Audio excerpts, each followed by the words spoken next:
Good evening. This is the meeting of the WSESD on May 27, 2025. This meeting is a hybrid meeting, which means that some or all of the public body is meeting remotely, and some are meeting physically in a previously noticed location where the public may attend to observe, listen, and participate contemporaneously.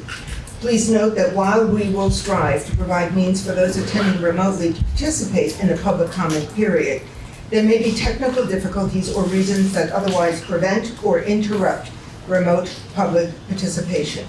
Therefore, it is important to note that the open meeting law only ensures the public's right to participate and comment at a public meeting by attending at the designated physical location as posted on the notice and in the agenda.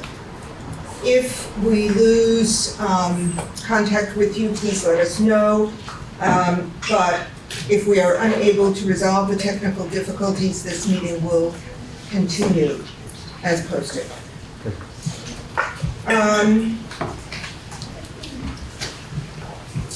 Going down the agenda.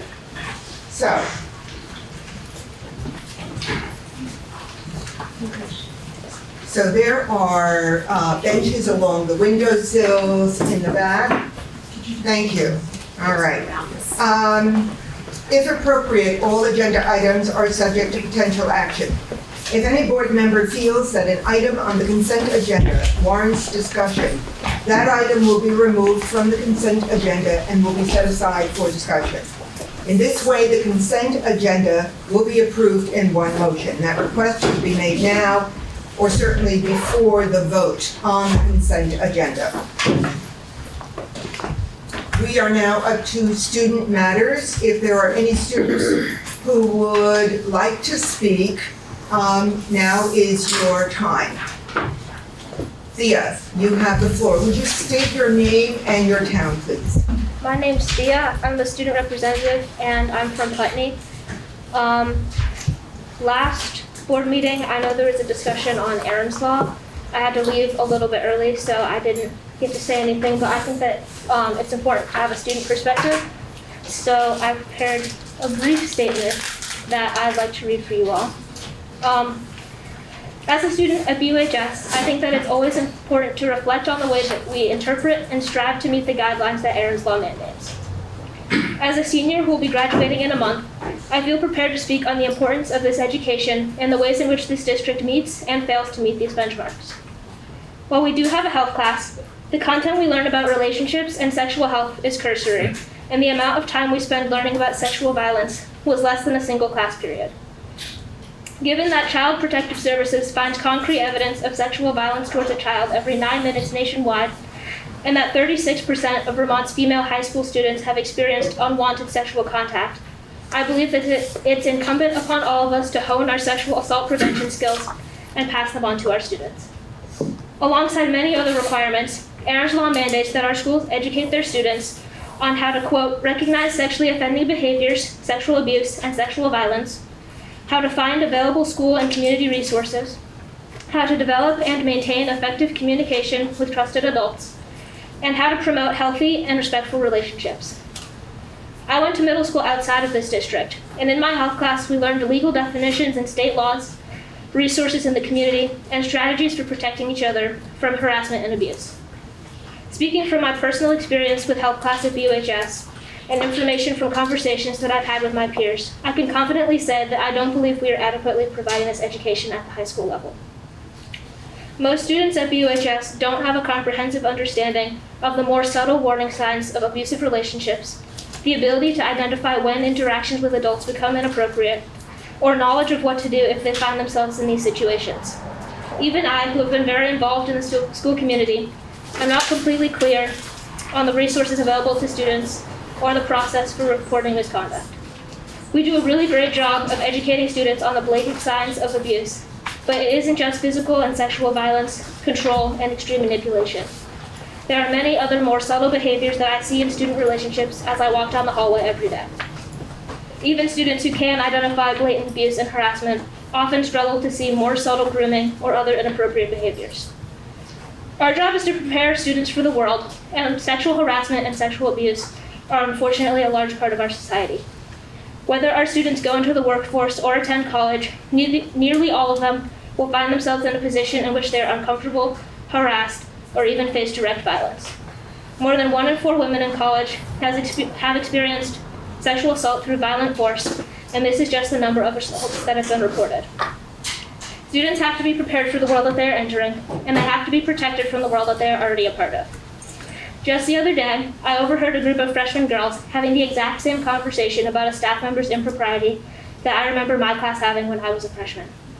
It made me reflect on the past 4 years, because despite all of the work that I know this district has done, it hasn't been enough for the most naive and impressionable demographic of high schoolers, 4 years younger than me, to avoid the same experiences that my class had. Those freshmen are still deciding which classes to take based on the knowledge that they wouldn't be safe from harassment if they work with certain staff members. We can't change this district's past, but we do have the power to change the present and the future, and I believe this starts with education.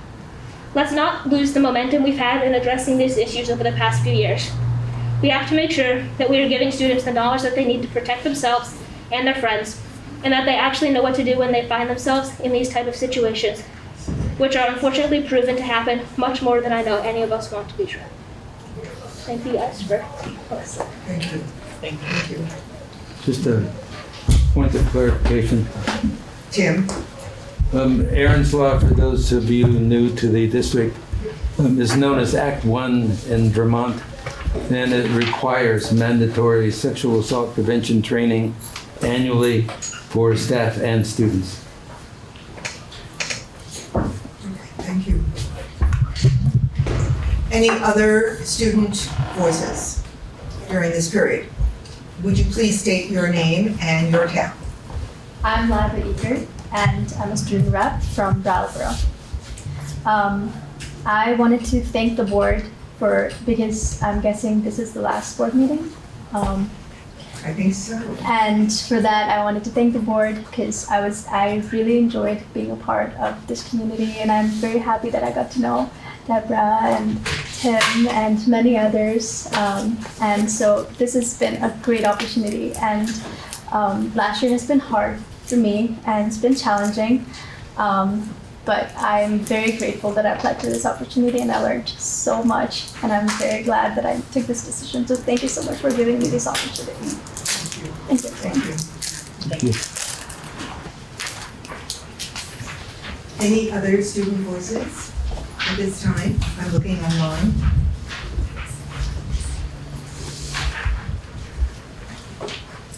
Okay.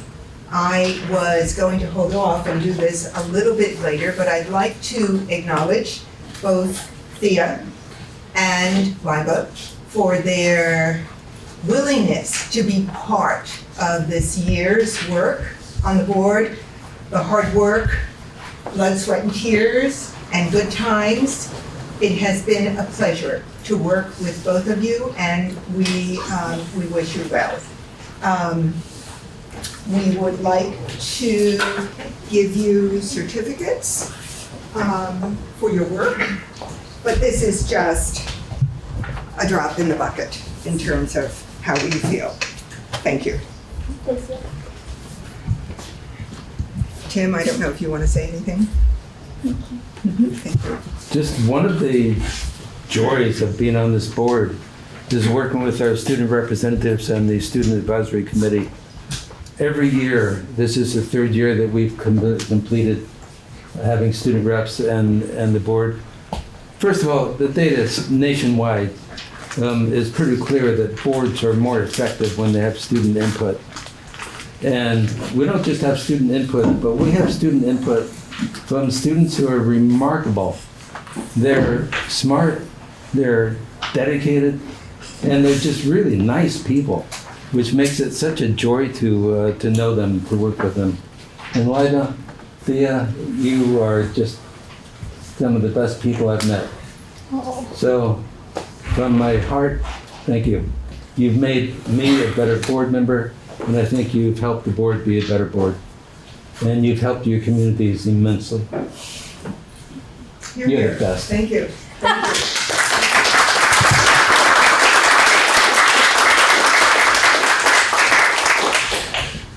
Could I add a last thing? And you absolutely may. Yes. A while ago, I forgot a conversation. I would like to share this with the board. And there was a part of conversation that I had with Tim, and Tim supported me a lot in that situation, and I was very grateful. And I told Tim, and I quote, and I said, "Tim, you're such a girl's girl." And he really liked that compliment, but I just wanted to share that with the world. A cute story. I hope I took it the right way.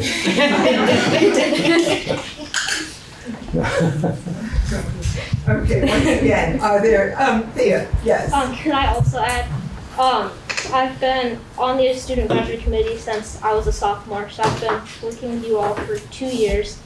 And it's truly been one of the most formative and informational and one of my best experiences of high school. So I'm also really grateful to all of you guys for mentoring me and talking to me and letting me be a part of all of this, because I've really learned and grown so much, and it's really been one of the best parts of my high school. So we wish you well, Thea, as you graduate this year. Liza, I think you have 1 more year to go. I'm doing CCB, so I'm out of VHS. I'm sorry, and that means? Like I'm doing early college. Oh, good. Yeah. Oh, congratulations to both of you. Congratulations. Great. Any more student voices? I don't see any hands up in the public. So I'm going to move on to public comment on non-agenda items. This is a time for the board to listen and to take notes. It is not a time for the board to respond to comments or to engage in dialogue with the public. If appropriate, the board and administration will work on next steps. So this is a time for the public to comment on non-agenda items. And I don't see any hands online.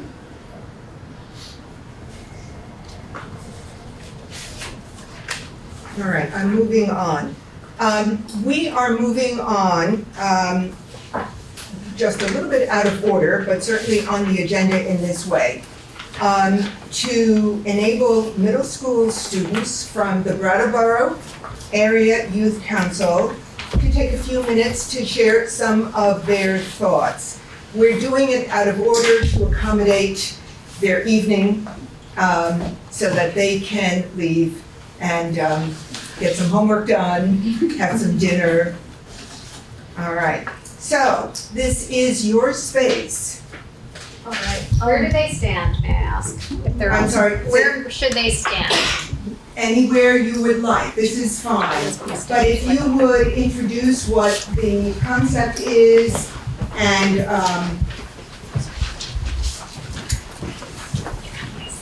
why you requested more time. Well, first, just to clarify, 3 of us are high school students. That's me, Maddie, and Raisa. And Max, why don't you go ahead? We are representatives of the Brattleboro Area Youth Council.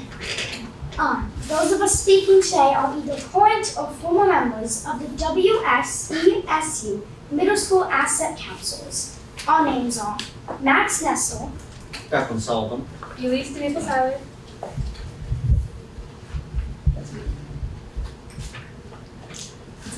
Raisa Wentworth, Marion Jallo, and Maddie McKinley. Does everybody have their thank We you just for, want to make sure that everybody has that you want to say. You ask people here if they have the Do you guys have the new statement. Do you guys have the May 25th statement? 'Cause we had, I sent it around to I just want to make sure we have the final version. everyone. Okay. I know I sent 2 emails as I received them, so I think it's the last one. Okay, just as long as it says May. It says May 25. Okay, perfect. Yes. Sorry, Maddie. And you are, please I'm introduce yourself. Cassandra Holloway. I'm sorry. I'll Thank put you. myself on the camera. You don't have to move it. Thank you. Hi, okay, so I'm Cassandra Holloway. I am the director of Building a Positive Community, and we worked with 20 youth a couple years ago to create a youth council, and these are current members of the youth council. And you are Diane I Wally. am Diane believe. Wally. I'm a Yes. mentor to the youth council members. Very Yes. glad to be here. Yes, thank you. Thank you for giving us the opportunity to share our thoughts on the urgent need to improve school climate by promoting student leadership and implementing restorative practices.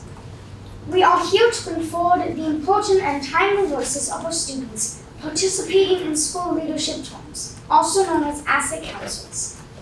These teams are made up of 6th to 8th grade students across all 8 elementary and middle schools in our district. These student-led teams, comprising over 100 diverse members during the 2024-25 school year, have played an essential role in shaping positive school environments and supporting their peers in building social competencies.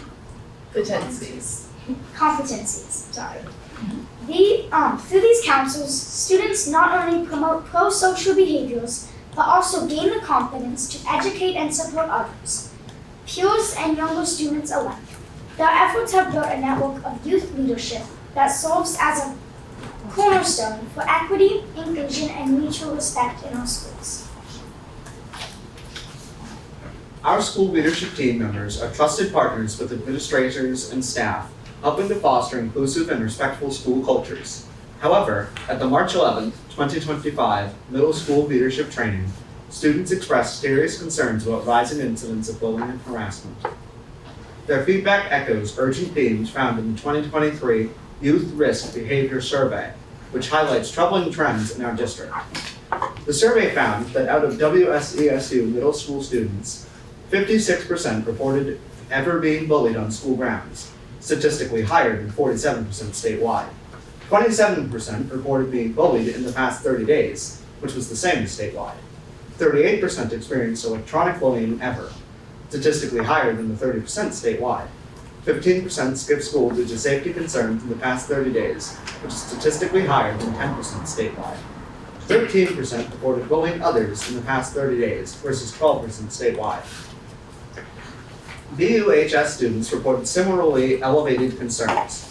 23% were bullied in the past 30 days versus 21% statewide. 20% experienced electronic bullying in the past 12 months versus 18% statewide. 15% skipped school due to safety concerns in the past 30 days, statistically higher than 10% statewide. And 12% reported bullying others in the past 30 days versus 13% statewide. Many middle school participants on March 11 stated that when they reported these experiences, they did not receive adequate support. Some cited misapplications of disciplinary processes that led to incorrect conclusions or a lack of follow-through by school staff. Here are recommendations for middle school attendees at the May 11th training, as well as our youth council members. Stronger accountability and follow-through from administrators when complaints are made. Improves adult-student relationships and increase trust, such as Putney School. Ensure reporting systems are clear, offer anonymity, and do not penalize those who report. Greater adult presence in hallways and at recess. Family engagement in understanding and addressing bullying. Safe spaces through student-led clubs and peer support groups. Examples include Dummerston's upcoming initiative and Putney School peer counseling. Use of visual and digital campaigns to promote kindness and inclusion, such as at Putney Central. Emphasis on restorative justice with trained facilitators. Both Putney Central and BUHS serve as models. Education for both students and staff about the impact of bullying and appropriate responses. Improving student relations through peer counseling. Promotion of active bystander behaviors.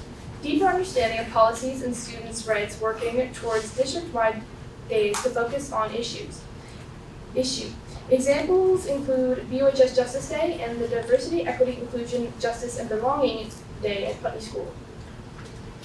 These insights and proposals are especially compelling in light of Vermont State Human Rights Commission's press comments on March 11, 2025. Statewide concerns mirror what our students have courageously shared. Commissioner Amanda Darcy's emphasized the widespread failure of punitive systems and the pressing need for restorative and trauma-informed alternatives. Here's the key findings from the Human Rights Commission. Bullying remains pervasive, and emotionally damaging. Responses are often insufficient or dismissive. Restorative approaches are inconsistently and inadequately applied, and policy adherence often supersedes meaningful harm prevention. So their recommendations echo ours. Move beyond punitive discipline, invest in trauma-informed restorative practices, and ensure comprehensive training for all school community members, staff, administrators, and students. As a district, we must heed this call. The voices of our student leaders compel us to act. We respectfully urge the school board to acknowledge and act on the roles and contributions of our school leadership teams all across the district, support expanded youth-led initiatives, including peer-led restorative circles such as the one we have at BUHS, awareness campaigns, and leadership trainings, fund and prioritize district-wide training in restorative practices for students and staff alike, commit to increased supervision and responsive structures that empower students to feel heard, protected, and valued. Thank you for your continued partnership in making our schools safe, inclusive, and affirming for every student. We look forward to working together to respond to these powerful student insights with meaningful action, and we appreciate your commitment to inviting us and others with experiences to share to speak further on this issue in September.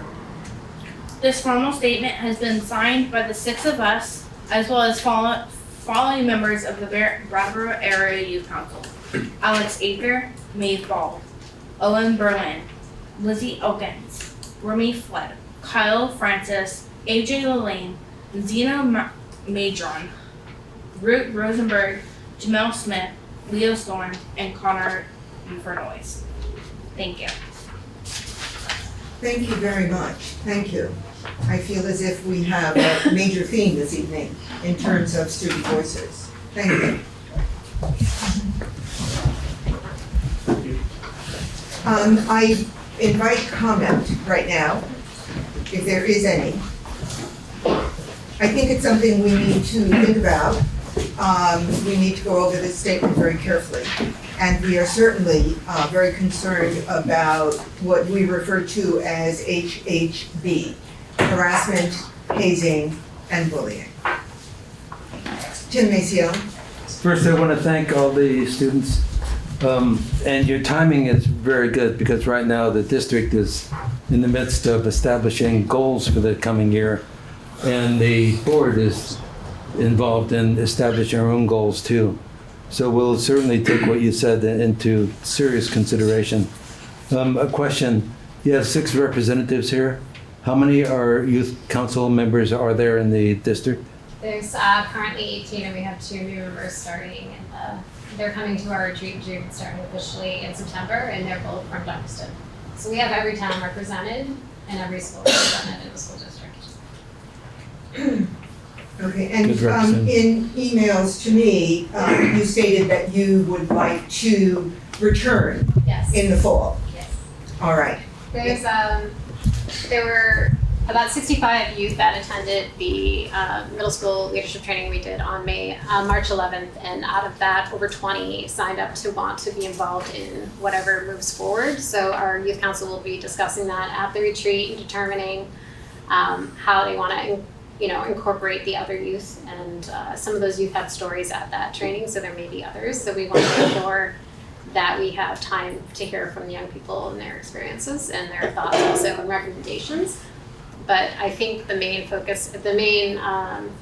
we're hoping is that youth are not only just involved in the discussions, but actually involved in the solutions. So that's the approach they'll be taking, so that it's not all weighed on to the administration or staff, but that it's a communal approach. So Thank you. Thank you, Cassandra. Thank you.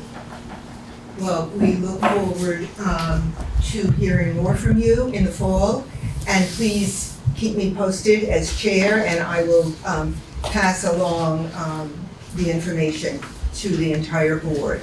Thank you very much. Thank you. All right, we are going to move on with the agenda, and we are in board matters. So Leadership Council updates, please, if any. All right, we are at the end of the year with leadership councils for the most part. And I'm going to move on to board subcommittees and supervisory union updates. Thank you again to everyone who spoke this evening. Thank you. Thank you, Diane. Thank you. Good. All right. Board subcommittees and supervisory union updates? Okay, we are moving on to an update on legislative issues related to education. Tim and Jocelyn? So, I have updates on H 454. The Senate pulled support for the education and finance amendments that were added and shifted back to the House version. Senator Ruth Hardy and Senator Baumgartz agreed to an amendment, which I have a summary I just emailed to everyone, because it's an 80-page amendment, and running it through AI for a summary was still 3 pages, so it's a lot. Friday night is when they passed it back to the House. They were having a walk through the bill today at 1:15.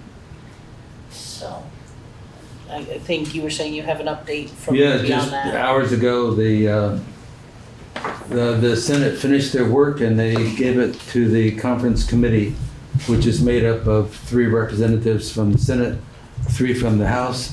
The conference committee will meet. They're expected to finish their work on Friday and then present something back to the House and Senate for either yes, no vote, no more amendments, no more debate. And for those of us who have been following the proceedings, there are critical issues about minimum class size, school size, the involvement of communities in decisions to close schools, small schools, the foundation formula, which I think Frank is going to speak more of. These are critical issues, and when you get home tonight, I hope you consider the issues and contact your representatives on the conference committee, one of whom is Emily Kornheiser. Okay, thank you. Thank you. Moving on, update on board goals. I don't know if there's anything to report at this point. No, okay, all right. I'm gonna put that on hold and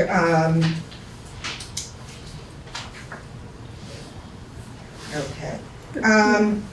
May I? Yes, of course. I was just scanning to make sure this wasn't if this is an agenda item, forgive me, because I'm having a hard time reading our agenda. So I sent an email about this, but I very much appreciate getting the updates. Thank you, Jocelyn and Tim.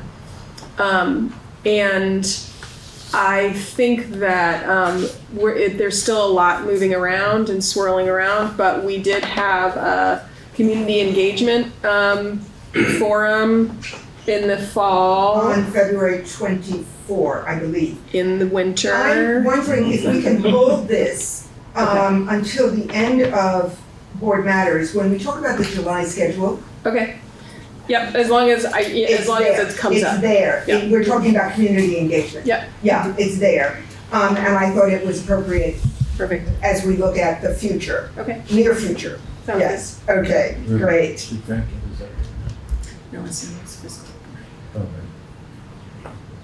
All right, so we are up to a consideration of the annual review of the ongoing social justice and anti-racist commitment. Do you think we should work on that? I'm sorry. May I interject for a second? Yes. We were having a little side conversation because we had a suggestion that the fiscal report is actually the primary, at least my assessment of the primary purpose of that is to talk about things like the funding formula. So I wonder if it would make sense to shift the agenda and pull that to now, just so that it's the conversation around the legislative issues isn't truncated, or like, that's just a suggestion. Of course. So this is just a piece of the fiscal report, or is It it? will be a brief report, basically summarizing what Ruby was just referring to, so Okay. if you like to So proceed. this is the foundation formula that you're Yeah. talking about? Okay, sure, yes. So for the Finance Committee, there's two pieces of legislation that we're looking at very carefully. One that is a much simpler way to summarize is the all-important yield bill, so we discussed that. H 491 was passed by both the House and the Senate. I believe the governor signed it. That's the one where annually we're very careful to follow the way in which the legislature funds public ed through that yield number. Fortunately, they set a yield number that's very close to what we had estimated in March when we presented to our electorate. And we projected 8,553 based on the tax commissioner's letter. That's what we built our budgets on for fiscal year 26. And they came in about $53 higher. And a higher number is a little bit favorable, as opposed to a lower number is not favorable. So we had projected, for example, Brattleboro school property taxes adjusted with a CLA to be going down at 1.4%, and with this adjustment, we project them going down 1.9%. So that was a nice bill to see pass. The other thing that does is it solidifies what we had discussed back in March with finance and the board, use of reserves. If the legislature changes the yield unfavorably, then we have to revisit use of reserves to maintain taxes. We will not have to do that this year, and I'll be reporting the budget to the tax department probably tomorrow. On the other topic that you were just discussing, we started with a review of effective dates in 454, and I'll just highlight a couple of them. There's three and a half pages of effective dates, so we won't go through all of those, but right off the bat, as soon as the law passes, there will be this commission recharged to recommend many of the policy issues that you've heard about, refined policy issues, Commission on Future Public Education, with a report to the legislature in the fall. There will be a committee formed to review school district boundaries. That's been in the news a lot. Following immediate effective date, if this bill passes as of July 1st, there's a number of tuition regulations that go into effect. The rulemaking authority of the state board and the agency event will be revisited to intent to create capacity to support all of this change that's included in the legislation. And then the class size minimums that Tim was referring to, they go into effect July 1, 2026. So that's the budget period that we will be developing in October, not too far down the road. Fiscal year 27 starts July 1, 2026. And those range for each grade level. 18 at the high school, middle school is around 15, elementary around 12. Can I ask you a question? Sure. Right now, if that law passes about the class minimum, what impact would that have on the middle schools at Dunston and Putney? Yeah, we'll have to look at it. If we meet those, there's a waiver process. If we don't, if we feel like that is in the best interest of our students and programs, there's also a transition period. The reimagined governance structure is targeted for July 1, 2029 to be fully operational. So I would anticipate fiscal year 27 and 28 will have a transition period for, I don't think it will affect us as much as it's going to affect many of the rural, smaller schools in Vermont. It certainly will have an impact on us, but it won't be as significant, I don't believe, as say Windham Central, just to the north of us. So those are a few of the highlights, but as we all know, we got to wait to see what they actually pass in the next few days. I know their target is to adjourn this week, so hopefully we can see what's coming at us and we'll start the planning process accordingly. Can I just add one more thing about the bill? The legislative attorney, Attorney St. James, was very unequivocal in saying that this bill cannot, when passed, cannot sustain the articles of agreement for each district. In effect, they're going to get rid of the articles of agreement that our voters voted for, which one of the articles is that the members of the community be involved in decisions in closing schools. So those articles will be tossed out the window. New districts formed with articles devised by the legislature. So this is a major deal. Correct me if I'm wrong. It's education reform to the scale that many of the New England states have gone through in the last 20 years. Vermont has not to this extent, but Massachusetts education reform had this kind of scale around changing governance back in the 90s. And Vermont has just got to a point, as we know, highest spender in the nation per student, and our citizens are finding it really challenging to afford the model that has evolved here in Vermont, and that is a large part of the motivation to restructure. And it's also, as many of us have heard, Vermont has lost its standing as top in the nation on proficiency for national competency in literacy and math. We're more in the middle. And so again, the Secretary of Ed, legislature, the governor are proposing this type of restructuring to address both the way we deliver instruction and the way we pay for it.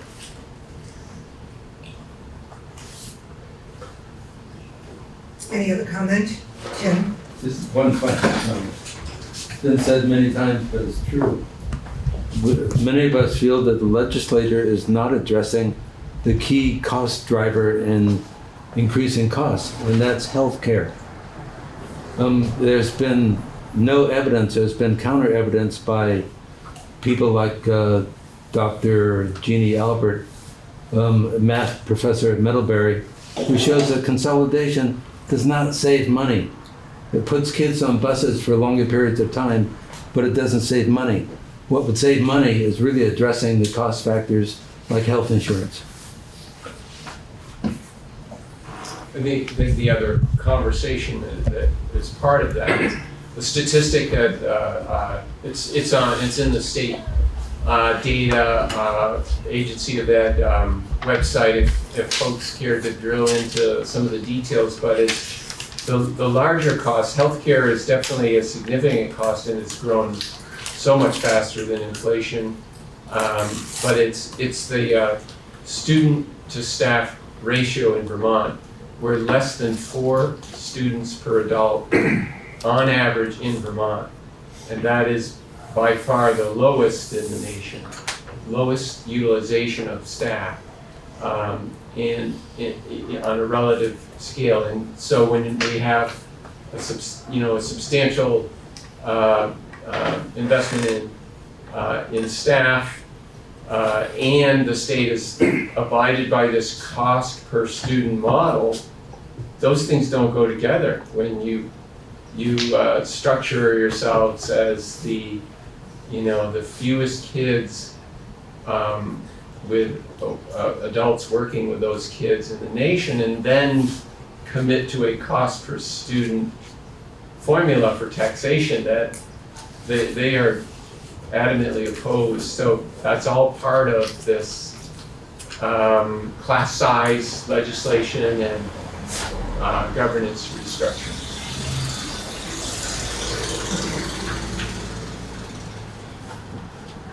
To be continued. To be continued. Quickly, if Yes. anyone would like to correspond with the committee of conference there, Senators Baumgartz, Cummings, and Beck, and Representatives Kornheiser, Conlon, and Taylor. I'll be happy to email you those names if you'd like.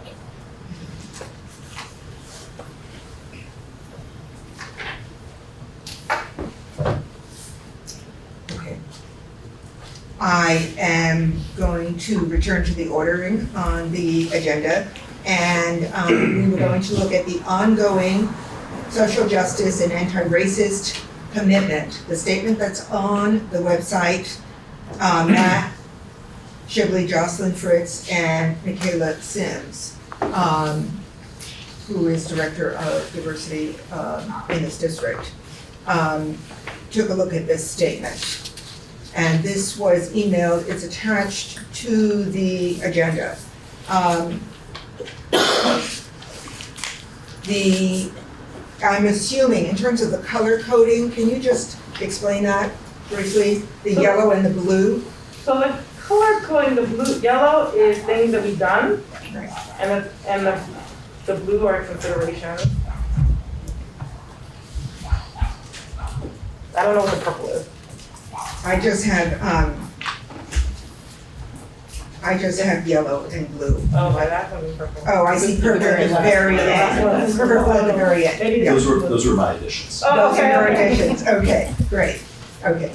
So, do you But can want I to? ask just for clarity, the text did not change, you just are highlighting it differently.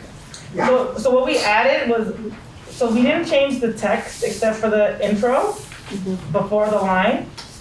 And then we added programming, things that we've done in yellow that might meet that commitment. Does that make sense? Yeah. Okay.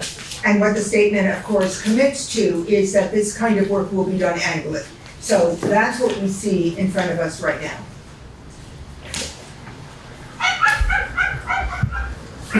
Pardon me? Any comment as you looked at the statement?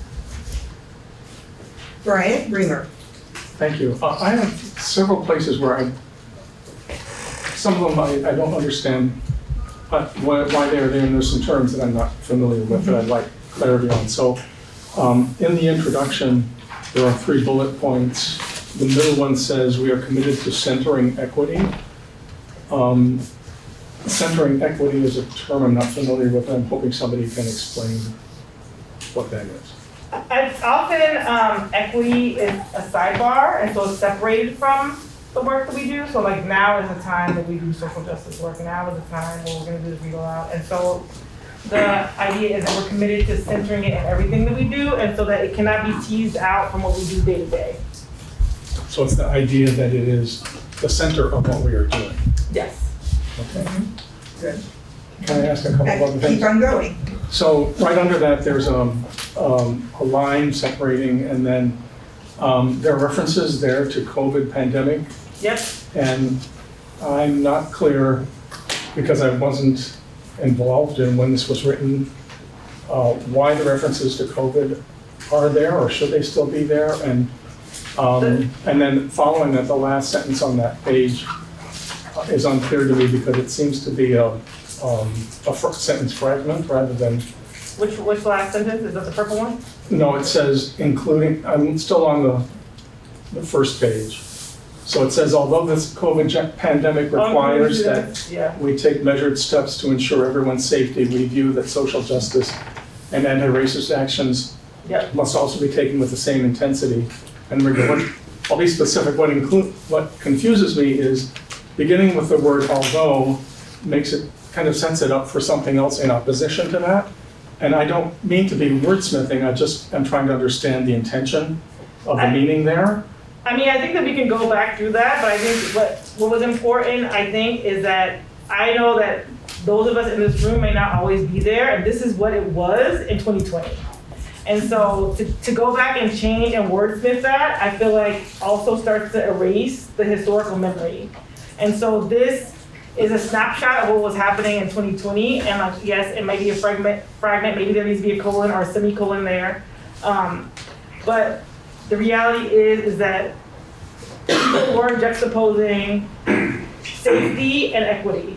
And I think that that's kind of what is being captured right there in 2020. And so what happens when you just create a whole new document that doesn't reference what the origin is, that you erase the history of it. And then in 5 years, people will be like, well, why are we doing this anyway? And so this way, we have that record that says this is what it came out of. It came out of the pandemic, the murder of George Floyd, and how it impacted all of us in that particular moment in history, and that we never forget. And there's other things that we shouldn't forget. And that's the point of this. And I don't think that it's, even though it may be a fragment or not coherent, I don't think that personally that I would change it. Okay, that particular sentence isn't the fragment, it's the next one. Yeah, Yeah, that's what I'm saying, that they could be joined maybe with some kind of way with a colon or semicolon, but. Or even just a dash. A dash, we can do that, sure. Right. But that makes, that's. And I feel as if the sentence that you just went over, beginning with the although, is affirming the need to center, using that language, social justice and anti-racist actions with the same intensity as the safety of students during COVID. That's how I read that. All right, going down. Other comments, questions? Go ahead, Brian. So, this is on page 2, and the list of progress up until 2025, there are several bullet points. The third one says weeding classroom libraries, providing funding to teachers to purchase diverse books for the classroom libraries. Can somebody explain what we mean by weeding classroom libraries and what that involves? Libraries is usually they go through the books that no longer serve their teaching purposes, and they'll replace them with newer things that'll fit better. It's just the term they use for pulling the books that they no longer use. Making sure, the way I read this, making sure that everything on those shelves is appropriate. And it isn't necessarily. For example, if there is an over-reliance on Christian holidays without acknowledging other cultures that exist, it might be time to decrease that and up the ante on other cultures. Reading classroom libraries. Is that sufficient or I understand that concept. I'm not sure why you would take something out rather than add more of something that is missing. And I don't mean you specifically. No, It's just a thing that librarians do. It's a librarian thing. It's a thing that librarians do. I remember going to a library meeting thinking like, oh, are y'all scared of like reading books? They're like, no, we love reading books. It's just, any library you walk outside, there's always free books. Those are books that are weeded. It's something that they do all the time. They're old, they're outdated, the pictures aren't right. They find that they change a word for something.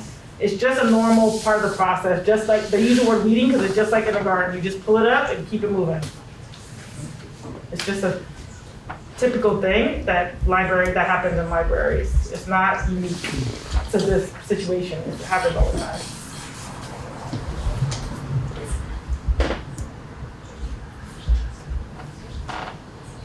I think about this as an academic, there are plenty of books that are inappropriate in 2024, 2025, that were de rigueur in 1990. It's time to go through bookshelves and take a look at those books. Ruby?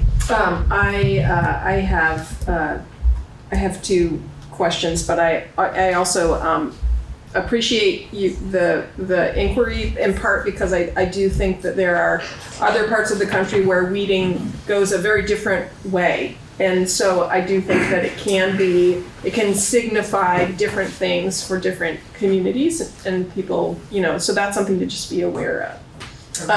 And before you go on, Brian still has a couple of other points. Oh, okay. So. Yes, and then I will call on you. No, I don't think I do, thank you. Oh, okay, great. Ruby? Ready now? Okay, thanks. I had, there were 2 bullet points in the first, under the progress made up until 2025. The last 2 yellow ones, I think that the equity portrait of a graduate was great. I don't know how I missed it because it was a really interesting document, and I'm on the portrait of a graduate committee, but but that felt like a really functional thing, and so I just was wondering, is that something that is actively in use in the district? Yes, so this is that has been so the portrait of graduate work that happened at the high school and throughout the district is like a 2-year process that started with NIAS. This is more like a 4.5, almost 5-year project that we started when we asked the question, how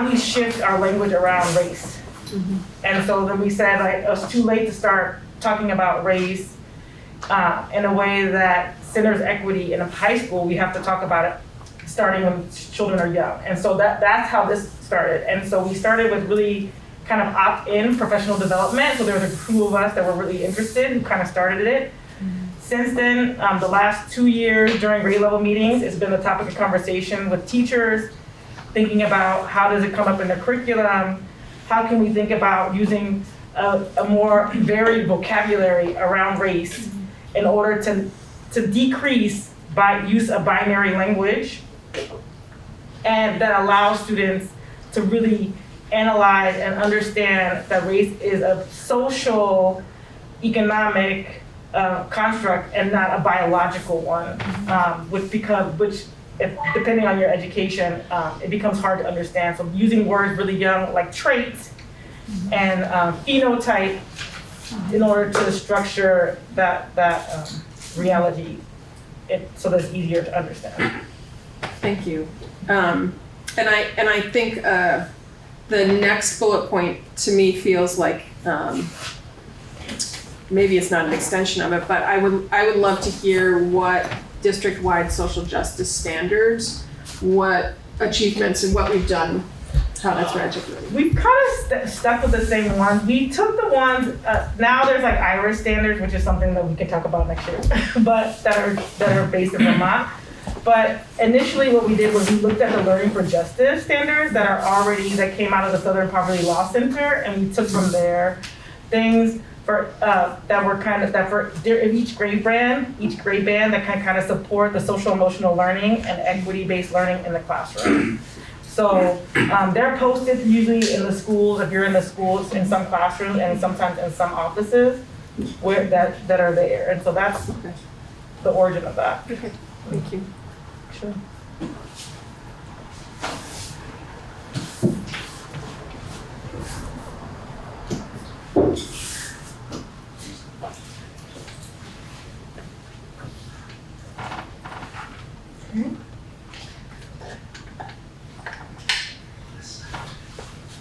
Other comments? Yes. I have one other question. Yes. The first blue bullet point, need to keep data on staffing complement. So that's something that we have not quite achieved. Mm-hmm. What does staffing complement mean? Like what the makeup of who our staff are, who we are? Who we are, yeah. I can't, yeah, that's what, yeah.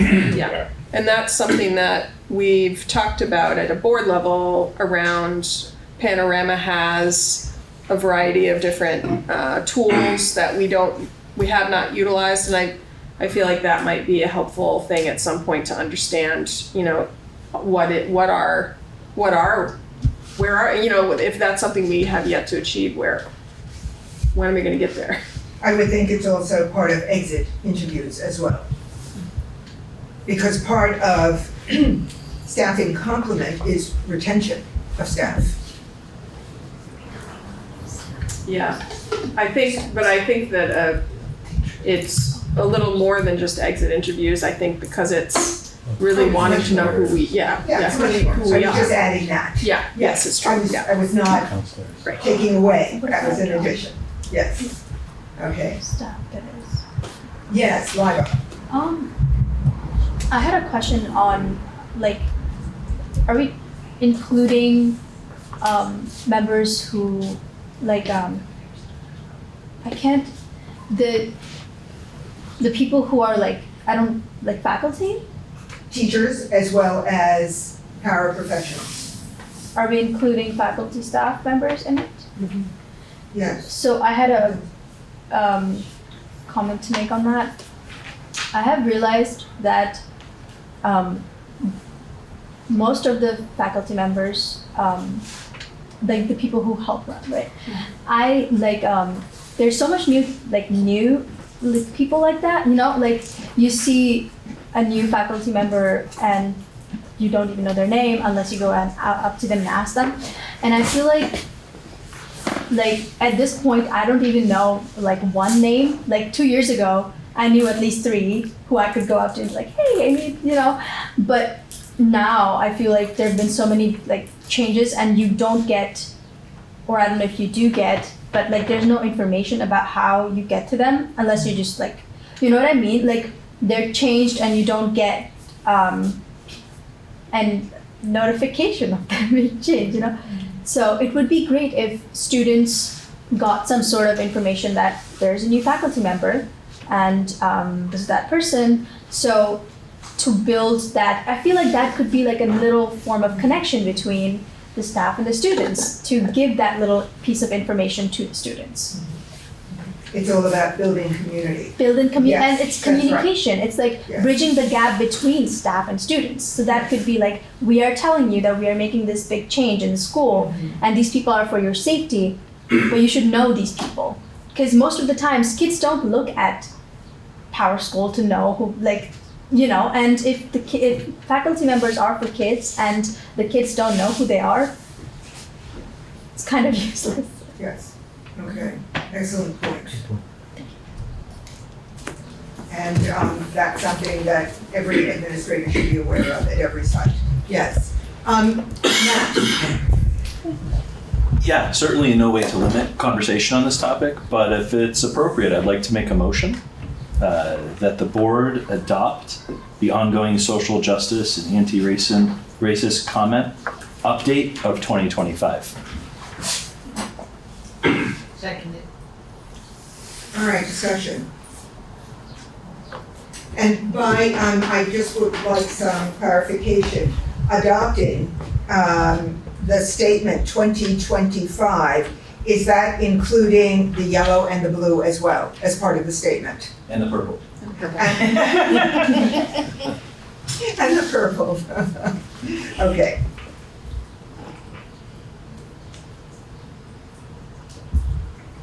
I don't know. Yes, of course, Jessica. I don't know if it's relevant to the vote, but I'm curious, what kind of data we have on like student perspective of this work that we've been doing and how it's kind of changed their experience at school, if that data exists? I don't know if there's anything way to tease it out. I mean, one of the things that we could do is look at the surveys that we already give students. I don't think we need to give students another survey, and maybe we can look over the years since it started to look at that, but there's been a huge up and down. So one of the challenges that you have with equity work is that the hope is it's ubiquitous, but also if it is, then it becomes hard to measure. Right. But we could try that and see what we think. I'd be curious, and even from like an anecdotal perspective, how like students are feeling about if, you know, like you said, if it's ingrained totally, then it's harder to say like, you know, what did you think about this? Or has your experience in the school changed from any kind of like, you know, I'm thinking with the context of the evening, we had all the students come up and talk about like bullying and all of that kind of all related. So I'm curious how it all shakes out. And I know it's hard because it doesn't exist in a vacuum, but. Right, and so one thing that you can say is that there's been a huge uptake in bullying in our schools, right? That's one, well, that could be one interpretation, but it could be that students are more comfortable saying that they're being bullied. That is also a possibility, and that could be a result of equity work. So it's really hard to know, like, so then if you feel comfortable and like you have a person to tell, then maybe you're more likely to tell.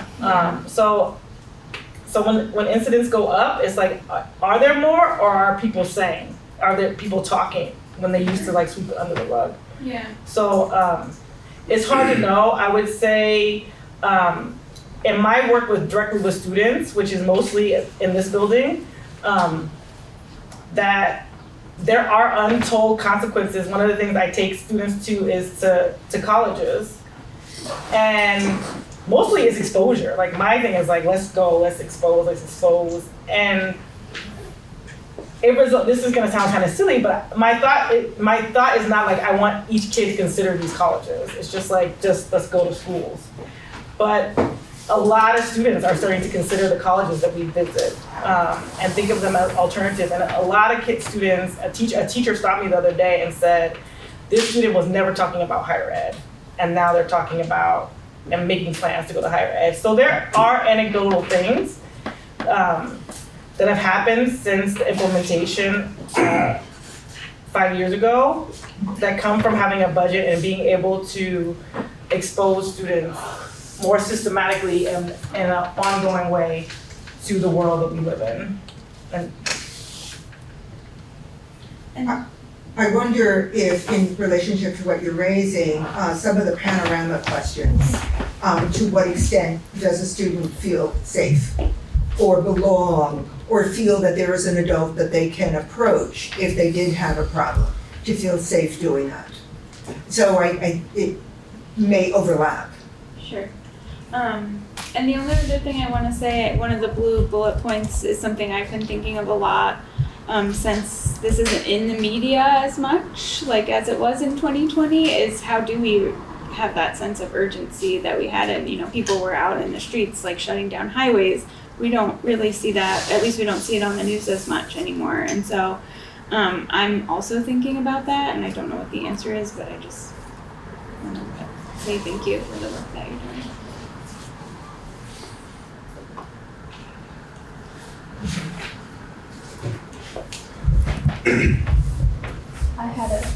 I wonder, I'm just thinking about the sense of urgency, and I don't know, I feel a sense of urgency right now. And certainly there's a sense of urgency having to do with hazing, harassment, bullying.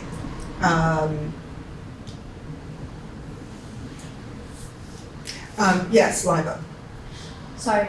I had another question about, I have rarely seen any female faculty members.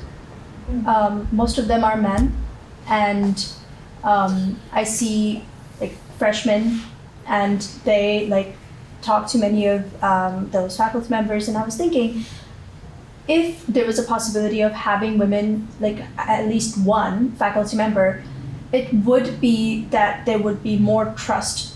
Like I have seen that as a girl, I would be willing to trust another girl more than in a situation like that where I would be vulnerable than I would somebody else. That is personal to me, and that would vary from person to person. But I think that in my 3 years that I've been in VHS, I have not seen a woman faculty member. So I think that could be a change that we could make in our staff. Do we know what that ratio is, that gender ratio at the high school? Off the top of my head, no. So I do think that goes to the first blue bullet, which is a need to keep data on staffing complement. And so that goes across a variety of areas. Yeah. Ruby. I think that this is a little bit different format than what I was anticipating we would be reviewing. And one of the things that I appreciate I appreciate color coding generally, and I like the bullet point. Like I liked seeing what have we been doing and what maybe could we do more of and things like that. I appreciated that, but I think that adding them formally to the commitment statement, it complicates it. You know, it makes it longer, it makes it wordier, it makes it weedier. And I do think that this is a particular topic and area point that has considerable scrutiny. And so to me, simplifying and being succinct is actually the best choice. And so that's what I thought. I thought that you'd be coming, you were reviewing it and you were going to be coming back and maybe updating or changing language or saying, yes, we affirm that this is actually what we want to say. Adding the bullet points, to me, it feels almost like those would be a bit there. That's a report that could be pulled out and put into a different place. And so I just wanted to understand the rationale and the thinking around, that decision in terms of, because if we, what the report, the commitment statement that we had before had been I like pretty documents, so it had been made into a one-pager that had, could be presented to the world. I don't see this easily being massaged into that. It could be a two-pager, it could still be pretty, but I just wonder what the rationale was there. Okay, so we discussed that. We discussed a rewrite versus what is more or less here. And what we discussed and decided on was that we didn't want to lose the history, as Mikaela was saying.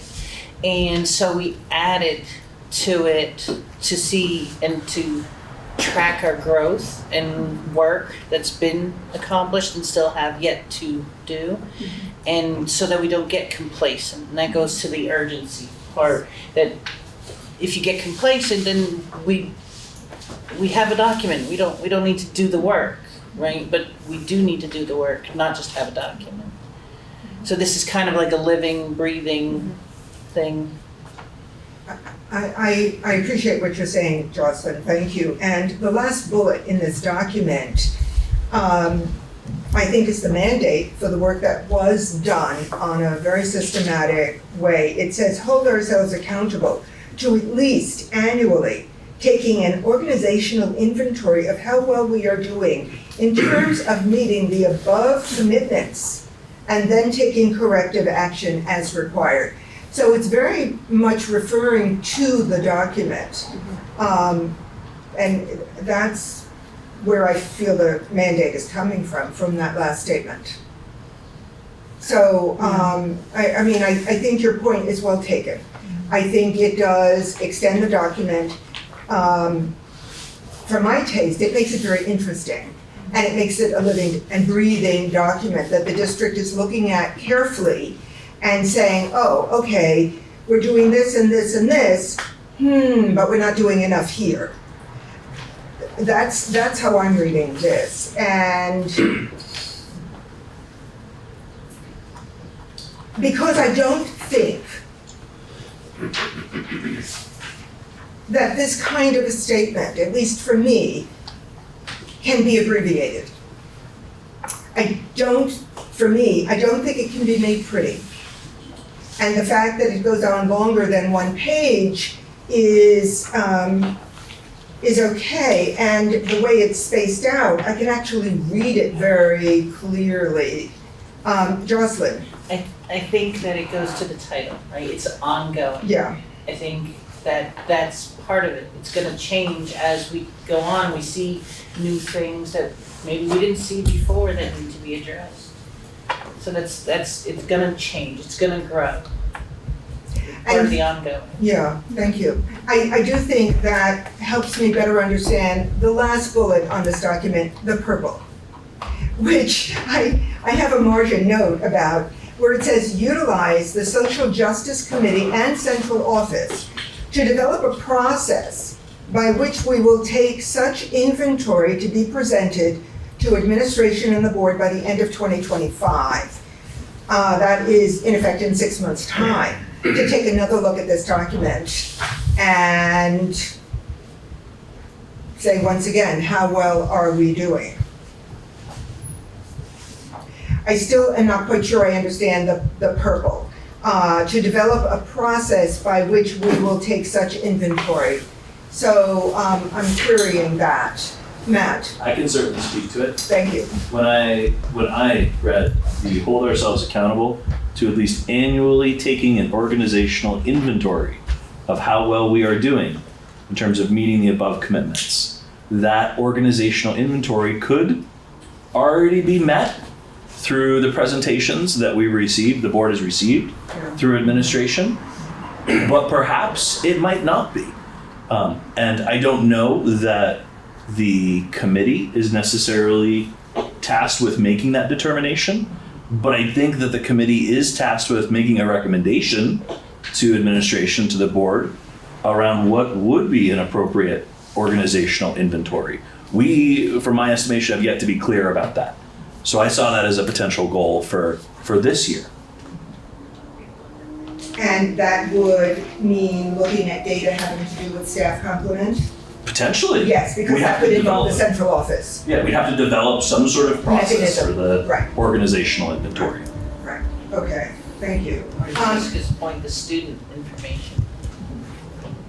Yes, Ruby, you have your hand up. It feels to me like some of the work that you all as a little subcommittee have done is kind of the seed work, the beginning work of that inventory. And so that's the, you know, like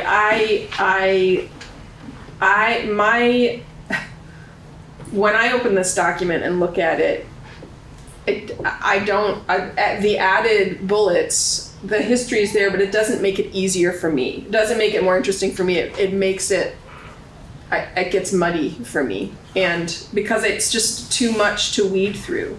And so if I think of it as an ongoing commitment statement, and every year, if we're actually going to do a good job at that point of like an annual, you know, like picking it up annually and thinking about it, then this document will grow and grow and grow. And what I long for is something more akin to what when you click on the link that was the equity portrait of a graduate, that's a tool, that's a rubric, that's there's a grid. I like grids, we had this goal, this is where we got on the goal, this is where we're aiming for, this is what we need, this is who's responsible. That's what I think is in that the purple bullet. And I think that some of the additions that you all have made can just be pulled into that. And so, from that perspective, I don't have, everything that is in, all of the content that's in the document that you guys have prepared makes sense. It's great. It's wonderful to see. I question whether or not it's the right format, but that's not enough to say, don't do it. I think it's really good that we're doing this work, and I appreciate that we're finally here. Okay, other comment, discussion? I don't think that commitment needs to be easily digestible. It's complex, and it's work that we've been doing for many years, and I think that's what the commitment is trying to capture. It was established, I think, in 2020, and it's evolved to the point where we're at right now in 2025. So I think there are lots of things on our website and the diversity equity webpage, the portrait of a graduate. There are lots of different things that represent who we are as a school district.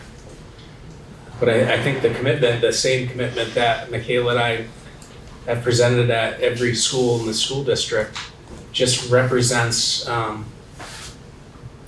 essentially the past 5 years. And what Mikaela had stated earlier, where this came from with the George Floyd murder. I think losing that would be detrimental. And just your question, did a quick calculation, 2/3 female faculty, 1/3 male faculty. Really? Yeah, at BUHS specifically. I'm sorry. Okay, thank you. It's all about perception, isn't it? And then reality check. Yes. All right, so where do we stand with this document on the website?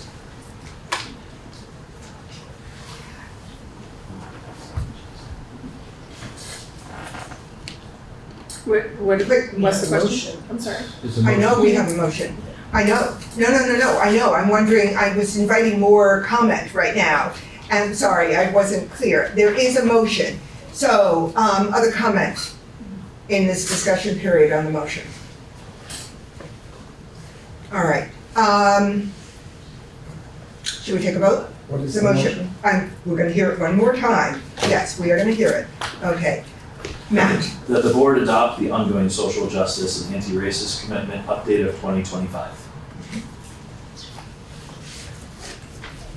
All right. So a yes vote would mean that we are accepting this with the yellow and the blue to be posted on the website. Is that correct? And the purple. And the purple. This is like a Vernon moment. And Vernon, yes, okay, and the purple. Okay, so it will be a yes/no vote. All right, so the motion that this document, as is 2025, with the purple, the blue, and the yellow, be on the website.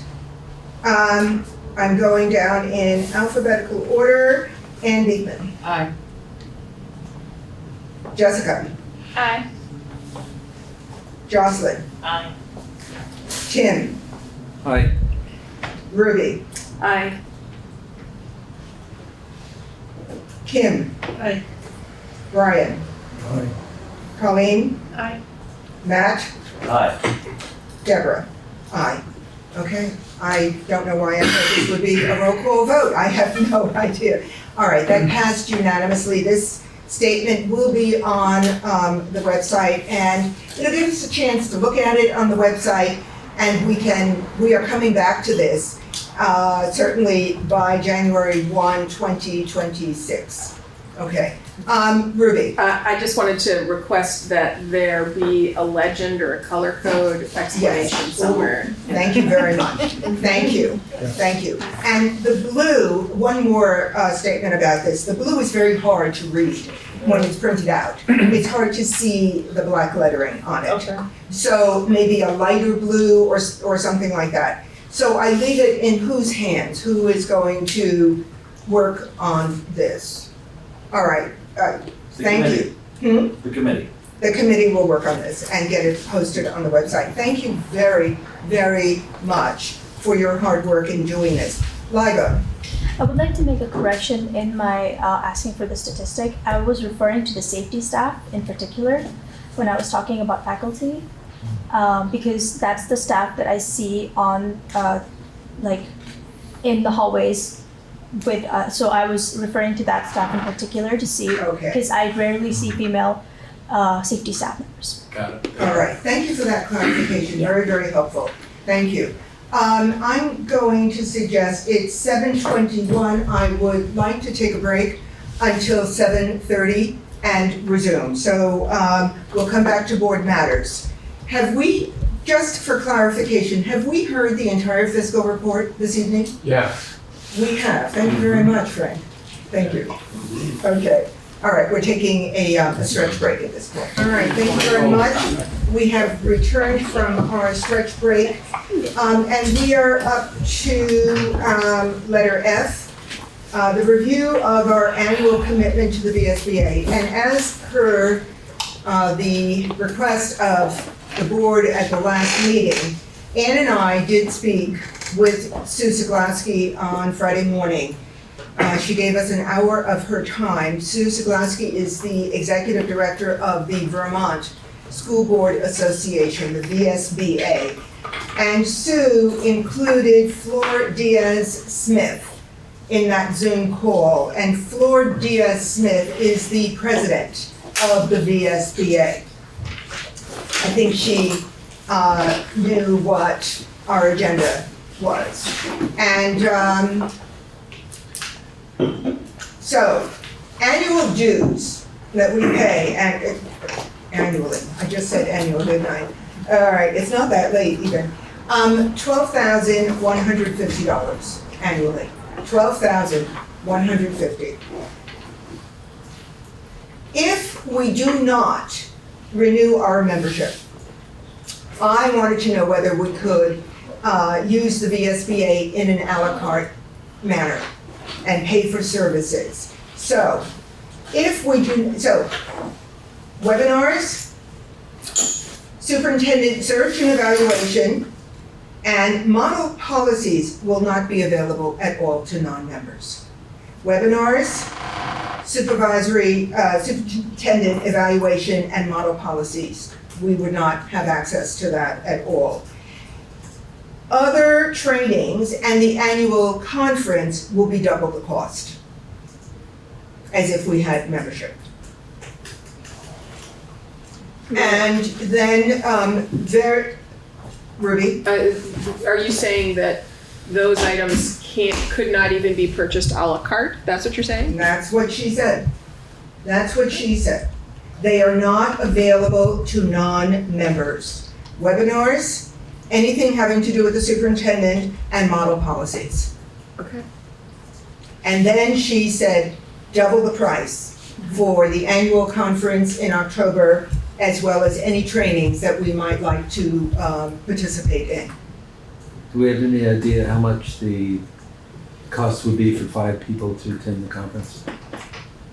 Well, we've attended the conference in the past, 5 people. Yeah, but how much would it be double the cost? We'd have to go and look at the cost that we incurred, which is easy to do, and then just double the cost. I don't know, because coupled with that is the hotel accommodation as well. So I don't know how that would factor in, okay? All right, and then there was a lot of chatter about, and by chatter I don't mean to minimize the conversation, sorry, about what the Vermont School Board Association has been doing. Testimony, and we have lots of concerns about that testimony. Researching PCBs, the contaminants, DQS, District Quality Standard, EQS, Education Quality Standard, work with gender issues, and trying to put pressure on that pivotal issue having to do with healthcare. Anne. Yes, she covered everything. We stand to give up a lot if we do not continue our membership in the VSBA. But as I pointed out to them and caused one of them to cry, most school directors in this state do not believe the VSBA is representing them. I'd like to point out they'd represent us even less if we weren't a member. There was a conciliatory remark made that the VSBA has to listen to diverse points of view. So it was a very political conversation, very political. I must say, Anne really dug in, that you're not doing your job. You're not doing what we need you to do. You're not listening to us, you're not reaching out to us. And not for the first time. This is their second go-around with not listening. Just, I mean, the people who work here have their feet really on the ground, but a step behind that is us. And then there's the people in Montpelier. So, yeah, I was hard on them. I have been before, so probably no one was surprised. It was a tough conversation, it was very emotional, and then Sue had to get off and rush to the Senate, which was reconvening. Tim? There's a long history of the VSBA really not representing the will of the views of school boards.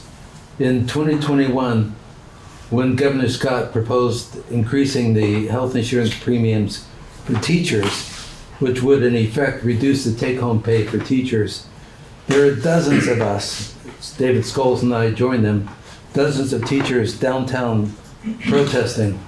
VSBA was for it.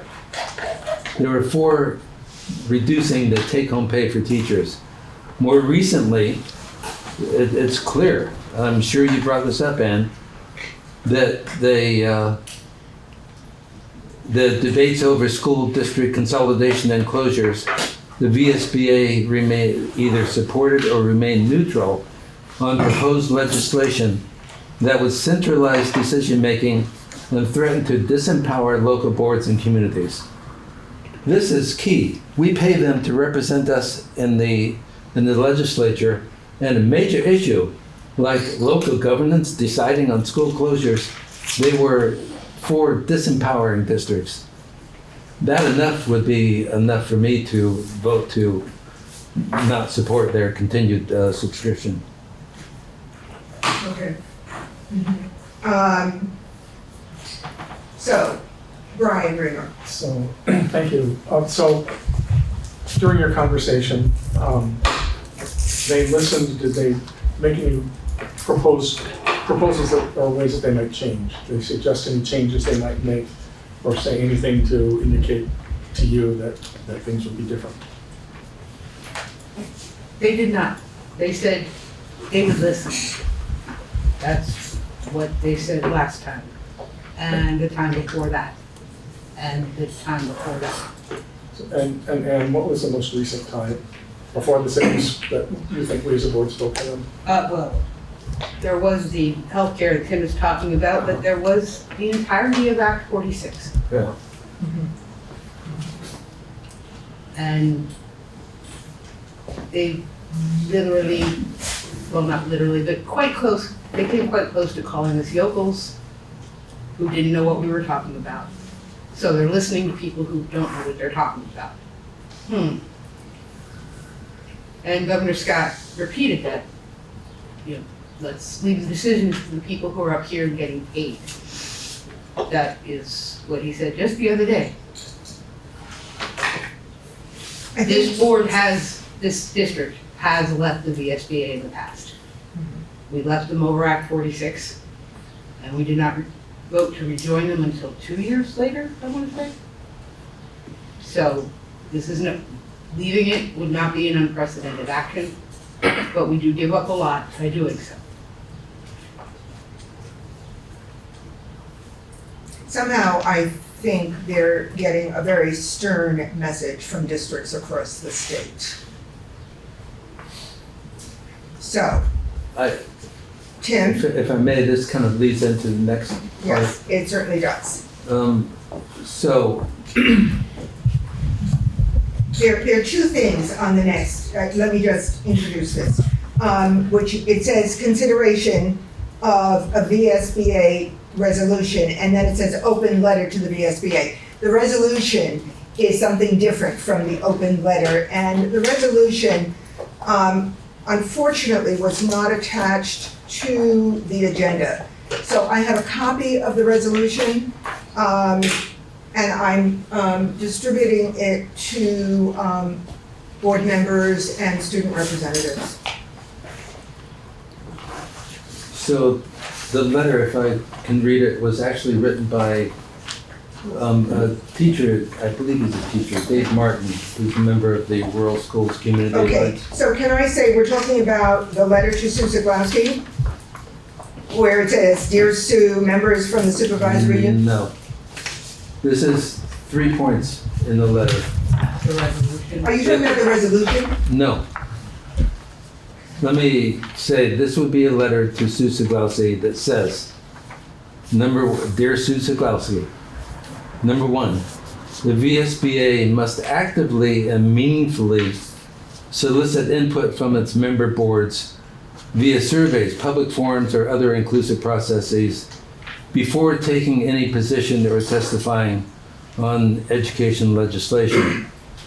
2, the VSBA must refrain from supporting legislation not grounded in sound research or lacking clear fiscal impact modeling, especially on consequential issues like school governance and consolidation. 3, the VSBA must agree to meet with signatory districts to engage directly on these concerns. Thank you, Windham Southeast School Board.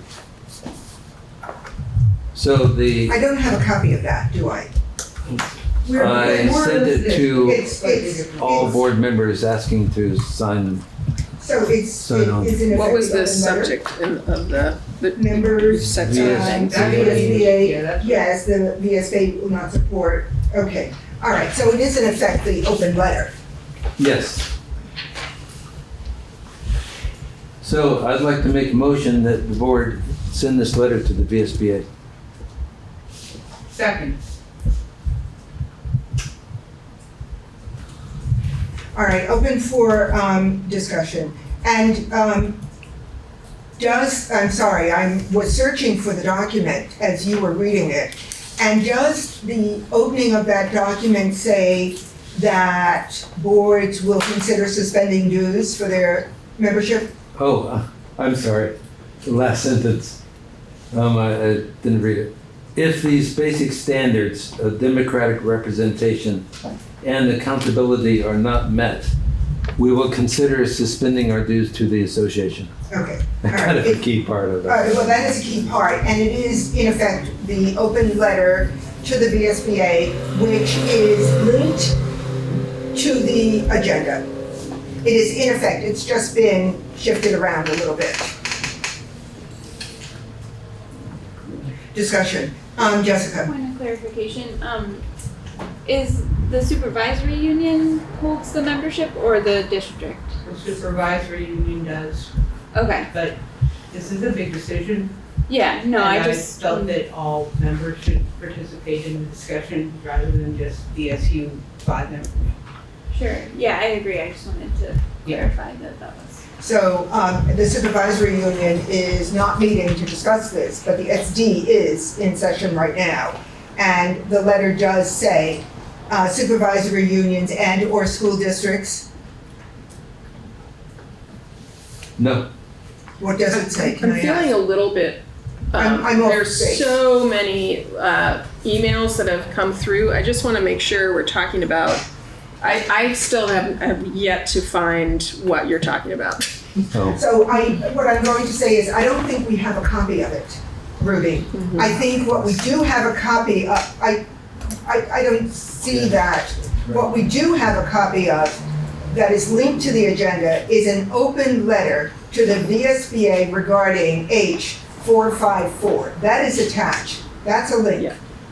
But the words that Tim read, you have more words than are on this screen in front of you. Oh, yeah, because this is where the confusion is. The first letter was asking individual board members to sign on it Gotcha. because decisions were being made. This is a modification of that to send as a board, as a whole board.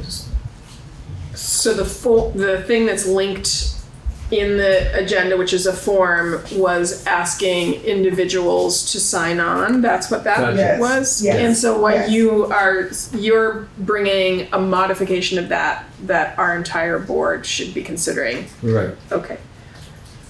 And you have sent that to No, I'm asking, No, we don't have it. You haven't sent it to the board, have you, Tim? I sent asking each board member to sign on individually. My question is, the No. document you just read aloud, where you're asking the Yes, board to sign into it, as a board, we do not have it. that is correct. Okay.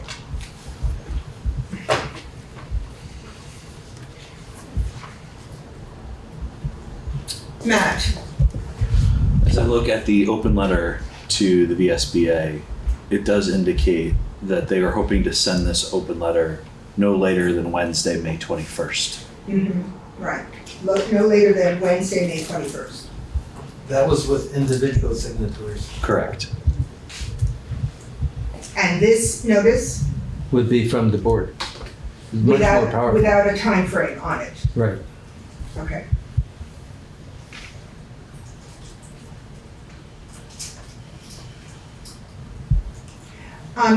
Side by side with that board members now have a copy of, it seems to be a corollary, is a resolution for consideration at the next VSBA annual meeting.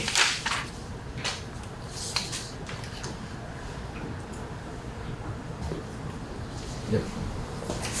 Which is very strongly worded, as everybody is looking at it right now on the board.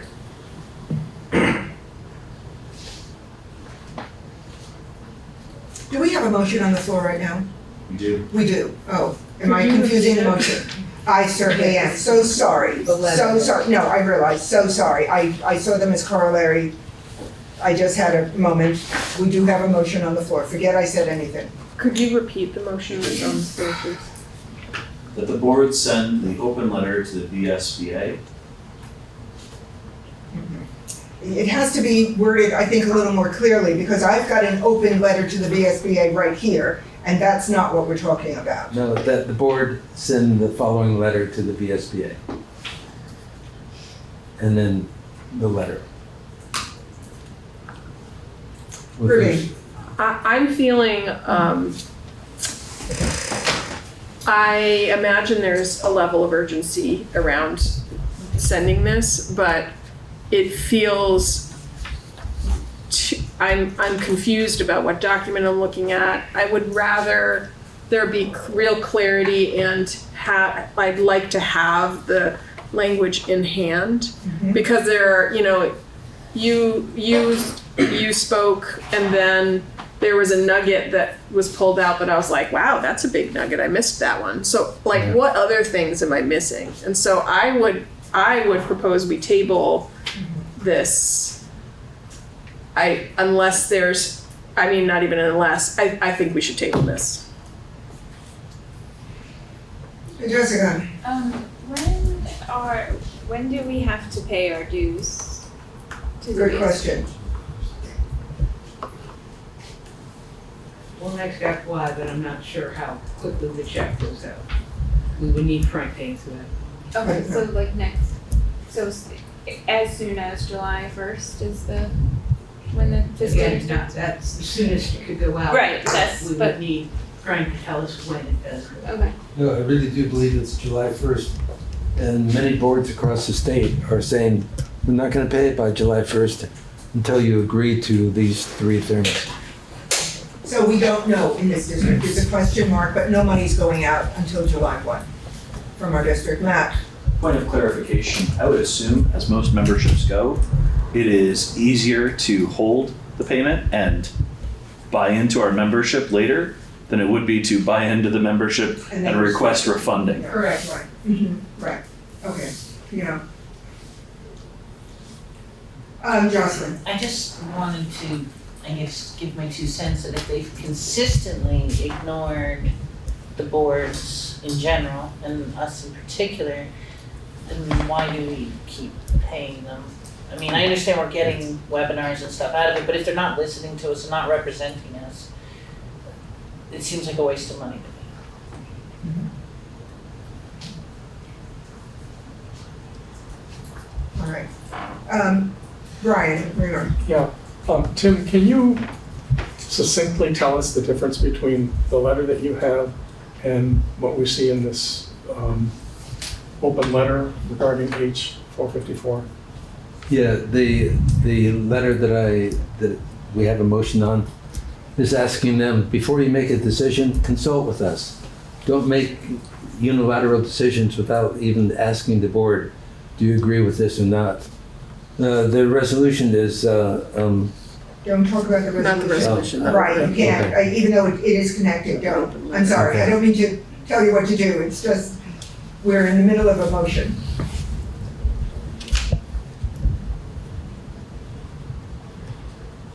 Okay, Matt, I would be curious and would love to query administration if there was a stance they had about this. right. I think it's a school board decision. It's an organization that's been in place for a long time. It's an opportunity to stay connected with what's happening throughout the state in terms of at the school board level. I'll leave it at that. Yeah, I make a lot of use of the VSBA.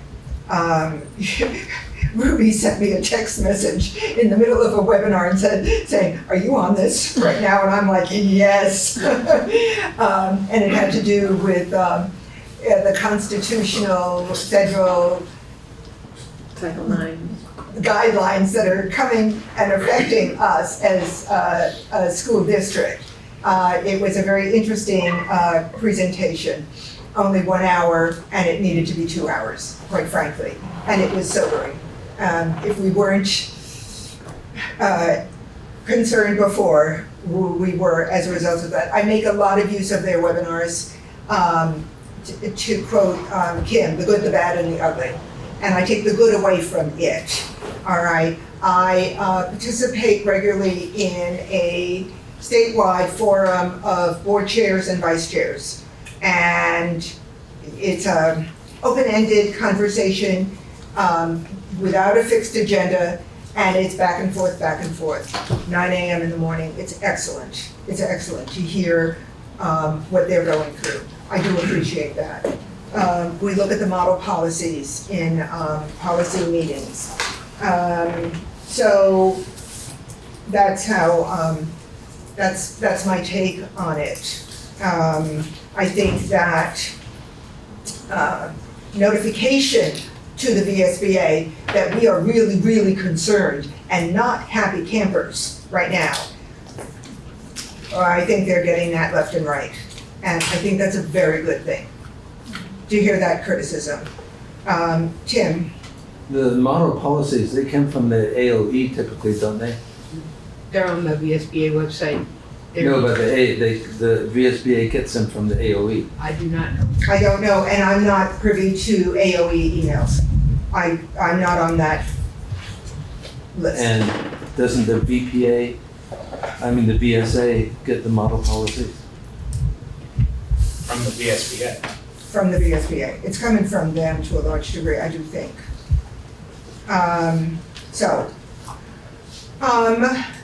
Other comment from board members? Ruby? Forgive me if I'm really just a little confused by this, but if we were to vote now on this open letter, does the open letter essentially say, I mean, it feels like if we send that type of a letter, we're saying we're in.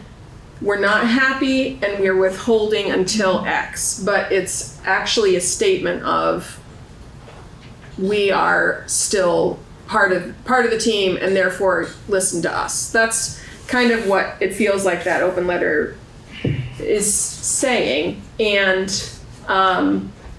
so from that perspective, I don't know that I'm ready today to vote on the letter since I haven't seen it, but I believe that we should continue to be members of the VSBA. And the reason that I believe that is that this is a critically important time that we have advocacy, and advocacy looks like lots of different things. And the VSBA is very clearly not perfect. And there are things that we don't love about them. but they also are the tool that it has the strongest voice. And thankfully, we do have other groups like the Rural Schools Community Alliance and others that are doing work as well. If they did not exist, my feeling about the VSBA might be different. But I do think we are getting value from VSBA resources, and I also think that the picture that I'm hearing that's being painted of what the VSBA has done or how they have there has been a disservice to school districts. I think that there are likely stories and anecdotes about wins and things that were good, and so I am just not willing to throw the baby out with the bathwater right now, especially now, considering where we're at and what we have coming down the pike. I just want to add, in relationship to the conversation, the Zoom call, they watched the segment of our last board meeting having to do with this back and forth discussion, having to do with the VSBA, and they were really concerned. So I think the message is getting across. I also agree. I think we do get value from the VSBA, and I certainly didn't feel that in my first year, but I do now. Tim. Just to clarify, the motion is not to cut ties with the VSBA, but I'll read the last paragraph again. If these basic standards of democratic representation and accountability are not met, we will consider suspending our dues to the association. Okay, this is where, it is a repeat of the open letter to the VSBA that's online, but this is where we're at a loss, not having it in front of us. I second what Ruby said, not having it. Yes, I'd like to call the vote.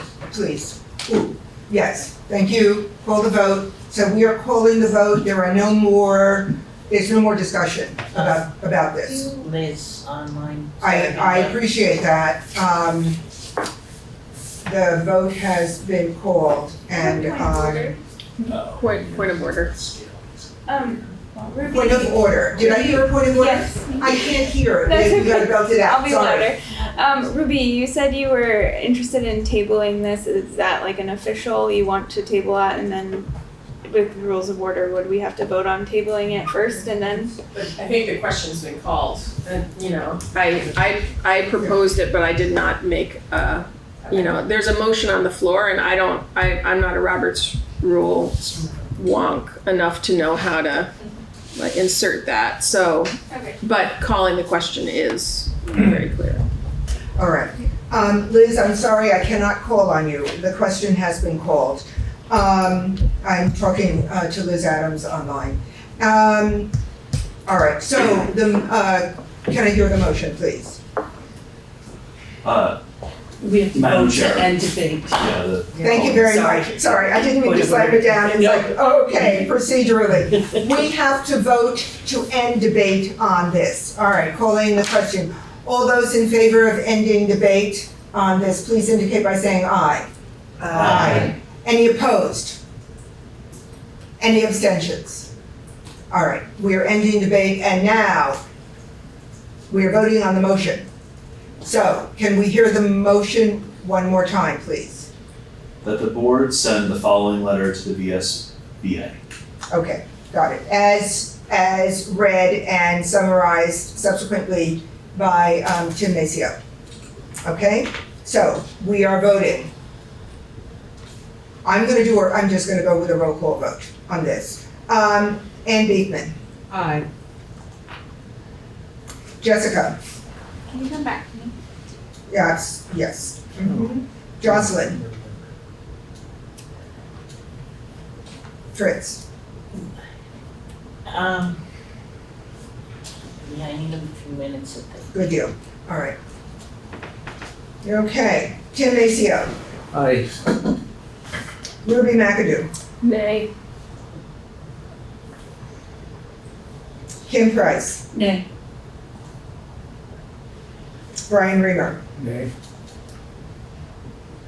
Colleen Savage. Nay. Matt Shibley. Aye.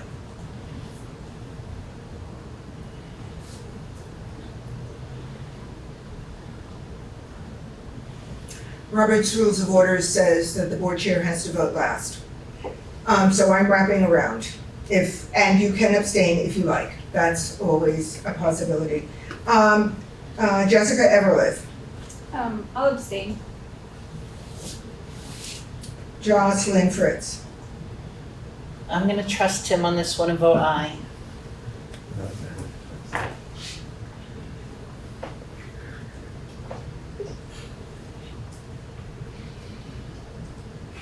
Deborah Stanford, aye. All right.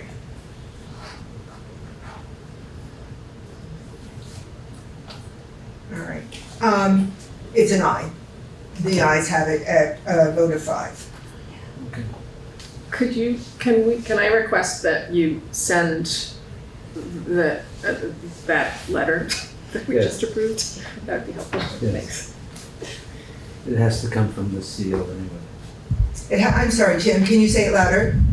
Yeah, I'll send it to the board, and it has to be on letterhead paper from the CO anyway. Central office, from the central office. I know what CO is. Yeah. Yes, the central office, yes. Okay. So this is, okay, this is the letter, and I need it as well, right? You're gonna send it to everybody. Yes. Okay, thank you. All right, we are moving on, and we're going to the resolution that everyone has a copy of right now. And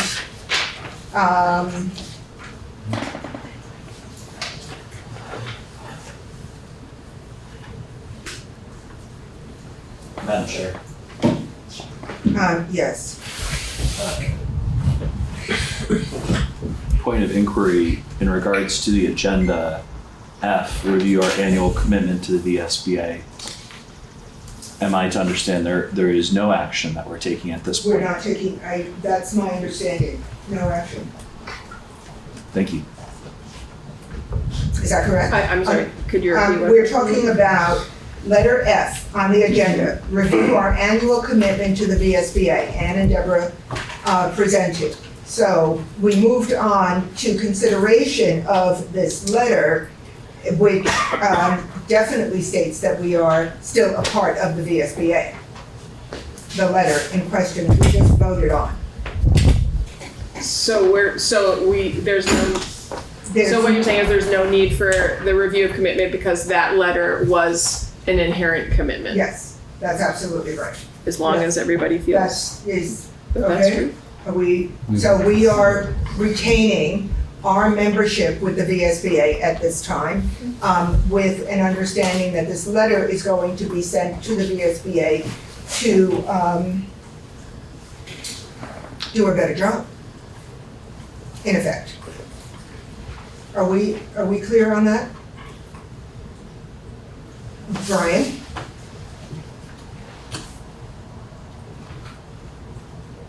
I guess it wasn't clear to me. I thought we were actually just kind of skipping over that. Skipping over what? F, review of our In annual effect, commitment. we did. In effect, we did. And in voting on the letter, as presented by Tim, we are still a part of the VSBA. We are not withdrawing. We're saying mend your ways, or we will consider withdrawing. But it doesn't mean that we are committed to staying with them. Right, yes. Okay, I thought that's what I heard you say, so. Well, we are still with the VSBA even as of the letter. Okay? Okay, commitment, in effect, for how long? Right, I mean, that's what the letter is saying. Commitment for how long? Based on their behavior. Yes, yes, based upon their reaching out to constituents and doing their job. That's what we're saying. Okay, so we are moving on to this resolution that everyone has in front of them. Is there a motion? Can we have a moment just to read it? Absolutely, we'll take a moment, sorry. We'll take a moment.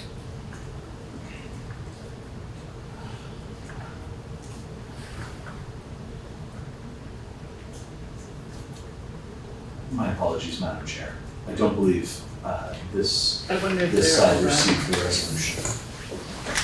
It's right here, Jim has them. Jim has them right here. Thank you. I saw that different one.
I have a question.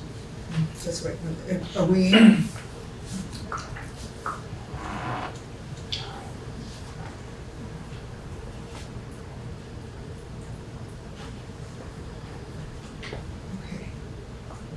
Yes, Jocelyn.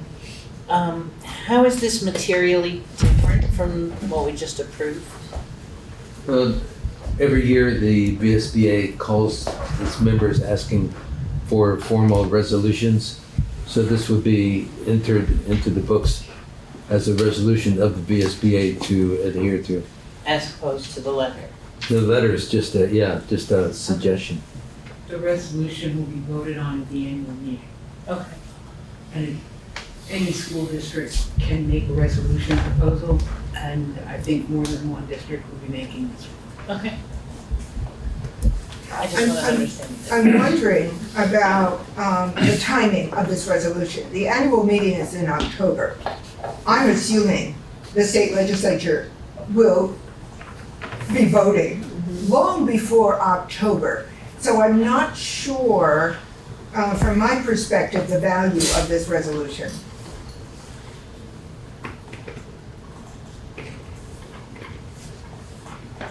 The timing is off in my view. That was when we requested them, actually. They request them now, I appreciate that, I realize the deadline is now, but this resolution will not be voted upon by the VSBA, by the various representatives from the different districts until October. But if they're reading them and seeing them now. It's got a little bit of a everybody push. understands. And each and every one of us can send this resolution to the 6 people on the conference committee saying this, we just passed this. All right. Is there a motion? So moved. Second. Discussion.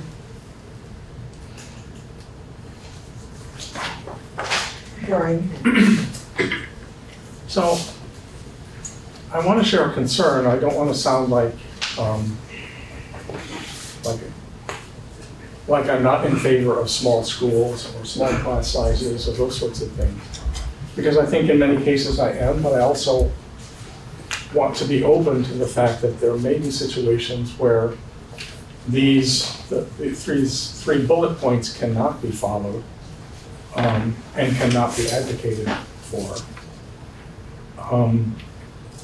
We just heard Frank tell us a while ago that one of the big drivers of costs in education across the state is the ratio of students to staff. So if we automatically insist that the VSBA advocate only for small classes and continue small schools, it seems like we're limiting the options that we have for funding our schools. And again, I don't want to give the impression that I'm in favor of closing schools, because I think that we've heard plenty of evidence of the value they bring to our communities, no matter what size they are. They become the central identity, creators of a community's culture. So I'm just expressing my discomfort with some of those bullet points and our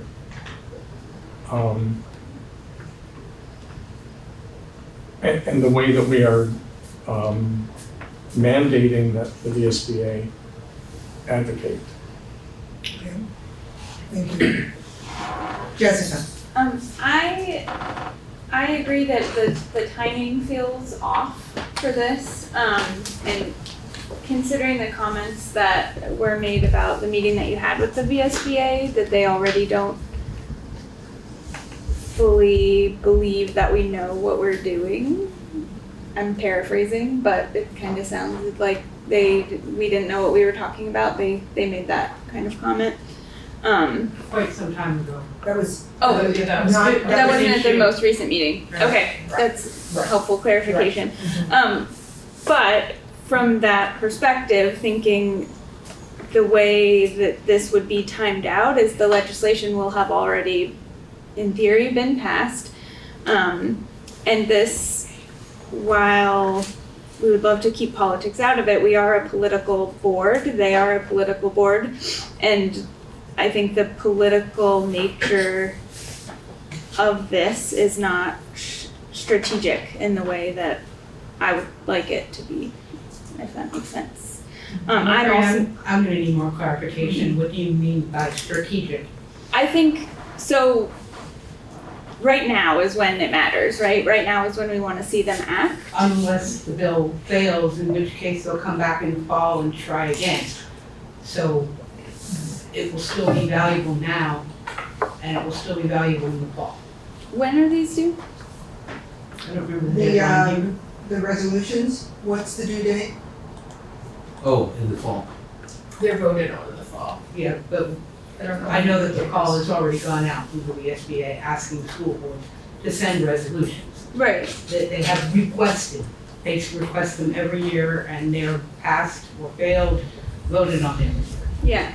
I guess I'm just, if they're already not acting in this way, this is very aggressive. And I think that if they're already kind of a board that is like, yeah, whatever, we're not going to listen to what you say anyway, I don't see it passing. And I'd love to, as a resolution for the board. And maybe I misunderstand the process. They're not a board. The member boards will vote on whether or not this becomes a resolution of the VSBA or not the administration of the VSBA. So just to clarify, every SU identifies a member who will attend this annual meeting. So it's a packed room of representatives from SUs across the state, and they're the ones that vote. Okay. So it's board members that vote. It is, in effect, the very board members who are putting forth this resolution. Okay. Not the VSBA. That makes sense. But the VSBA does have their own board. Yes, they do. As well. So yes, that's where I was do. confused. I thought their board was voting on the resolutions that were submitted by. Okay, then I take back my comments. Okay. All right. Okay. Let's move this along. Liz, I see your hand up. Yeah, even though these won't be taken up until fall, nothing has passed the legislature, and it's sort of like firing warning shots across the bow to the VSBA that if they get involved in the conference committee and they hear from enough of us, they will either A, keep their mouths closed, B, keep advocating for, getting rid of our school boards and that we don't know what we're doing, or C, they might, I think it's a remote chance, but they might change their stance. And they have a lot of sway in the legislature. And they've virtually gone against everything that the Rural Schools Community Alliance has been concerned about. So I think that, sending this along now just gives them another push in the right direction, even though it won't be addressed until fall. Thank you. Thank you, Liz. Thank you very much. Ruby, and then I think we should move on as much as possible. I did find the deadline. The deadline is June 15th. Right, thank you. And just to clarify, this is from a newsletter from the VSBA that they had a call for resolutions that will provide guidance to the VSBA board and staff in legislative issues and developing member services. And the submitted resolutions are reviewed by the VSBA board committee and the full VSBA board during the summer, and then the full membership of the organization votes at the annual business meeting on October 23rd. It's my opinion that this is, it's an important issue. I think it's a well-worded resolution, and although I do think the timing is a little funny, the timing of everything related to Montpelier right now is a little funny, and this issue is never going to change for me. Like, these things are important, and so from that perspective, I do think it does. It makes a statement, and so I would be in favor of this. Yes, Matt. Madam Chair, I'd like to call a vote. Okay, so we are calling the question. Do I need a second on that? Second. Thank you very much. Second. All those in favor of calling the question, please indicate by saying aye. Aye. Any opposed? Any abstentions? All right, we are voting on this resolution at this point. All right, can I hear the motion, Matt, please? That to send the presented resolution to the VSBA. Thank you very much. All those in favor, please indicate by saying aye. Aye. Any opposed? Okay. Any abstentions? Abstain. You're abstaining. Okay. We're all here though, We're so all you don't here, need so to I don't change. need to, thank you very much. All right, thank you. The motion passes. This will be sent to the VSBA as a resolution. Tim, do you want to send this to the VSBA as a resolution, or should it come from me? Sure. No, be better if it came from you. Then I will send it off to the VSBA. Thank you. All right. I am going to delay talking about EQS, Education Quality Standards. Just as an update, very quickly, it came up in the call with Sue Zaglowski. They're waiting for confirmation of issues from the AOE right now. That is not to say that we should not be looking at EQS. She referred me to the webinar of last November. I don't need to see that webinar again. I saw it once. It doesn't, I didn't find it particularly helpful. So we should, I need to put this on hold this evening, given the time constraints. July schedule. This is our meeting in the end of May. Our June meetings are already dedicated. And historically, we've taken July off. I have a couple of issues regarding that. One is the request that we have a community meeting with legislators as an update to the reforms coming from the state. And the other issue is a board retreat. for self-evaluation, and that would go to issues of DQS and EQS. Matt, I saw your hand first. Yes, it was just regarding the agenda item of update on admin board retreat in the order. Okay, meaning have the same. I had previously indicated that that would be letter H. Oh, golly, that is the My admin apologies. board retreat. That's the admin board retreat. I'm sorry, I skipped letter H. We'll come back to it. We'll circle back to it. Okay, fine. So July schedule for the board at this point, Ruby. You had mentioned before that historically we've not met in July, and so I kind of looked back at records because that wasn't my recollection. That's what I've been told, again and again. I think that there certainly that might have been pre-COVID and like maybe a few times, but I feel like there's been enough going on that we have met in July. We have not had any administrators, so it has not been a regular old meeting. It's been just the board. And so from my thinking is it's a great time to have a board retreat because at this, historically our board retreats have been only board. And so if we are going to continue that, then it would be a good time for that. And I also, I don't know that July is a great time for a community engagement opportunity, but I think honestly at this point we could have a community engagement every month, and that would not be enough because there's so much to talk about. So I think that more than anything the board retreat would be a good idea. I do not think that we should take the month of July off.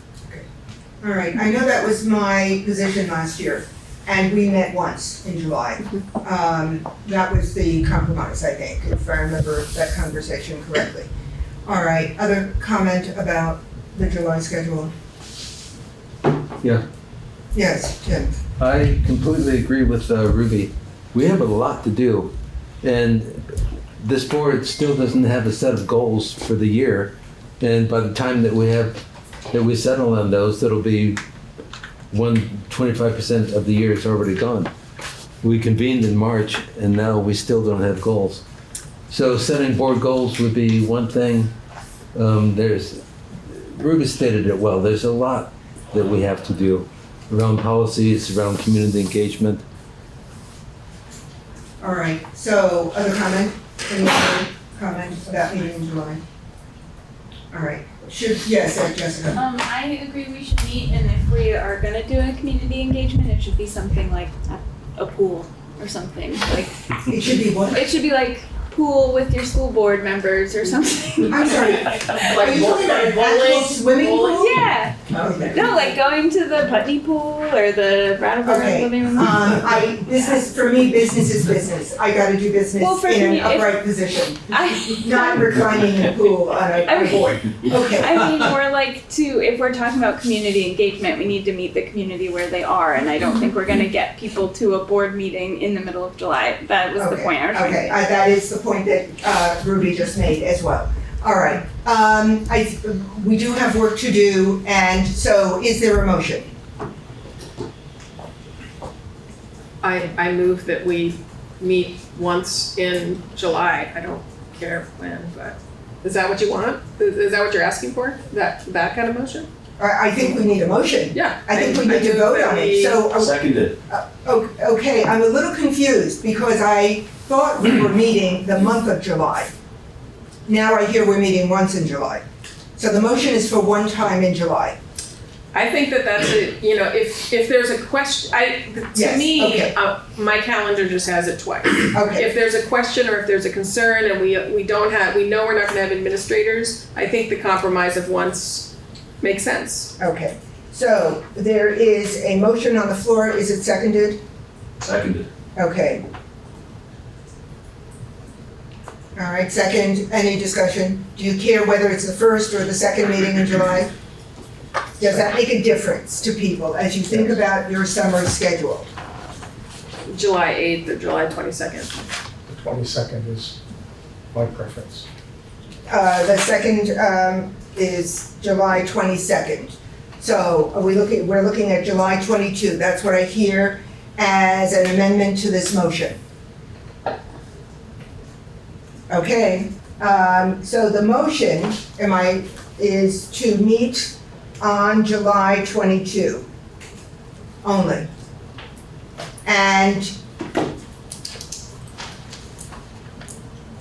discussion. One question I have about this, is that the retreat?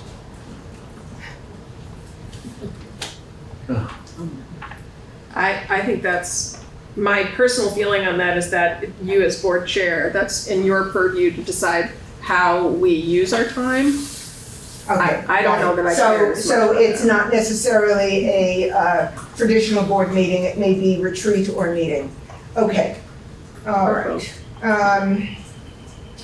Any other questions about this, Tim?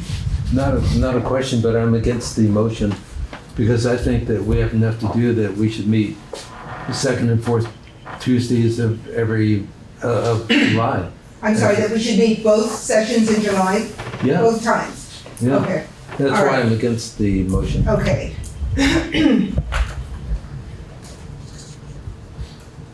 Well, there is a motion on the floor. Do we want to amend the motion and say meet twice in July? I would like to amend the motion and just say meet in July at the board chair's discretion. I mean, I really honestly think that if the board chair feels like there's agenda's worth of 2 meetings and a retreat, let's meet 3 times. Okay. Like I don't really. All right, so we're looking at July 8th and July 22. The motion, can we amend it, please? We certainly can. So the motion, as I understand it, is that the board will meet on July 8th and 22nd. Any further discussion? All those in favor, please indicate by saying aye. Aye. Aye. Any opposed? Any abstentions? All right, it passes. Okay, that is not a call for admin. I just want to say that very clearly. This is right, okay. We are bouncing back to update on admin board retreat, June 24. I think the update is very simply, we're working on it. We're working on the agenda, we're working in teams. We're going to be doing this in-house. Facilitation is going to be a mix of board and admin. Is that succinct enough? Yeah. That does it. Thank you. What are the hours of that? It's a full day. It'll be probably somewhere 8:30 to 3:30 kind of deal. We meet generally for breakfast, quick, to the point, and then we sit down and we start working. So it's a full day. Okay. We are moving on to the administrative report, and apologies for the late hour. I am so sorry. Okay, we'll start with resignations. I have 5 resignations to announce. Elizabeth Scanlon, Jamie Chapney, Cole Thomas, Tara McKenna, Tom, Natasha. Is there a motion to accept these resignations with regret? So moved. Seconded. Any discussion? All those in favor, please indicate by saying aye. Aye. Any opposed? Any abstentions? Thank you. Okay, new hires, Alex Curtain, Jamie Champney, Jesse Ridgway, Johanna McLeod, Leanne Suksa, Mackenzie Munn, and Michael Searcy. Okay. Is there a motion to accept these new hires? So moved. Second? Any discussion? All those in favor, please indicate by saying aye. Aye. Any opposed? Any abstentions? Okay, did I cut someone off just now? No, I did not. Okay, I wasn't sure. All right. Mm-hmm. Okay, moving on here, the summit, as you all know, is scheduled for Monday, June 9th. Originally on the board calendar, it was June 10th. So we made that change to the 9th. The Vernon board, that does accommodate the Vernon board. as well. So we'll have all 3 boards, June 9th, starting at 5 o'clock here in this room. Dinner will be provided, and then we'll kick off the summit presentation at 6 o'clock. And that presentation is in the beginning stages of being developed. But I'll do my best to share that. I will share that prior to the 9th so you have an opportunity to review it before we go into detail. We really want to get to the presentation, but update on committee assessing class rank. Anna, feel free to jump in, but we have a committee Anna's put a committee together. No final decisions have been made or recommendations. There is an upcoming meeting in the beginning of June. But the process has begun, and there is a committee dedicated to representing the school in terms of the decision that is developed. May I ask a question about that?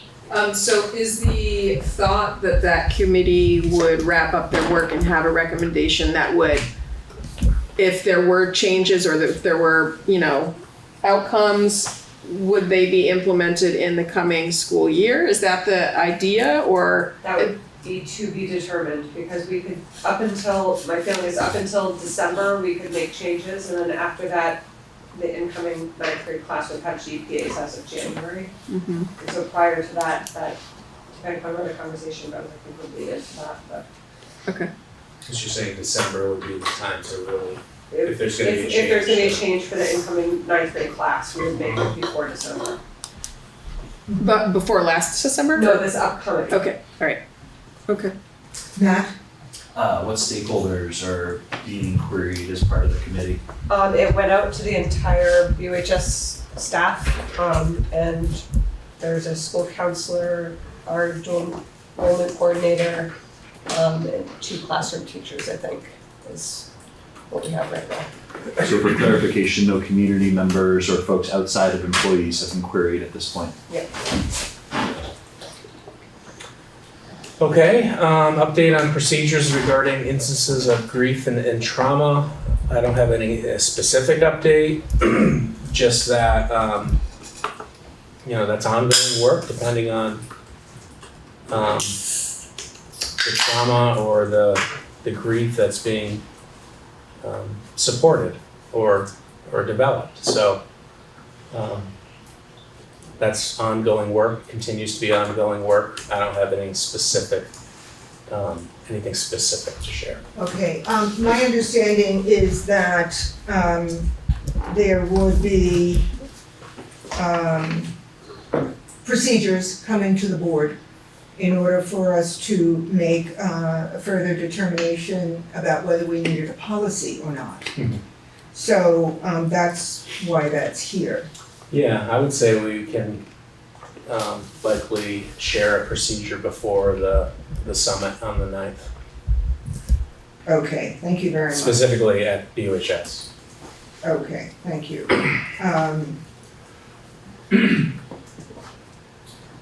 All right, and thank you, Mark. Okay, and so tonight we have a presentation. Michael Kelleher, our HR director, has joined us this evening to lead this presentation. I think Keith is going to help him get it on the screen here. So tonight's presentation is really focused on the CIP goal around sense of belonging, focused on how we support our staff, veteran staff, as well as how we onboard new staff. And then as folks retire or resign, process that Mike has self-developed in terms of collecting data around exit interviews. So we're gonna.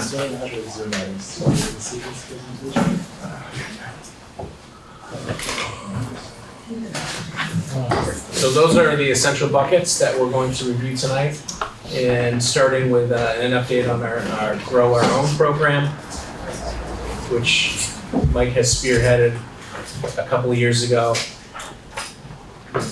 Got some nice results that we're going to share tonight.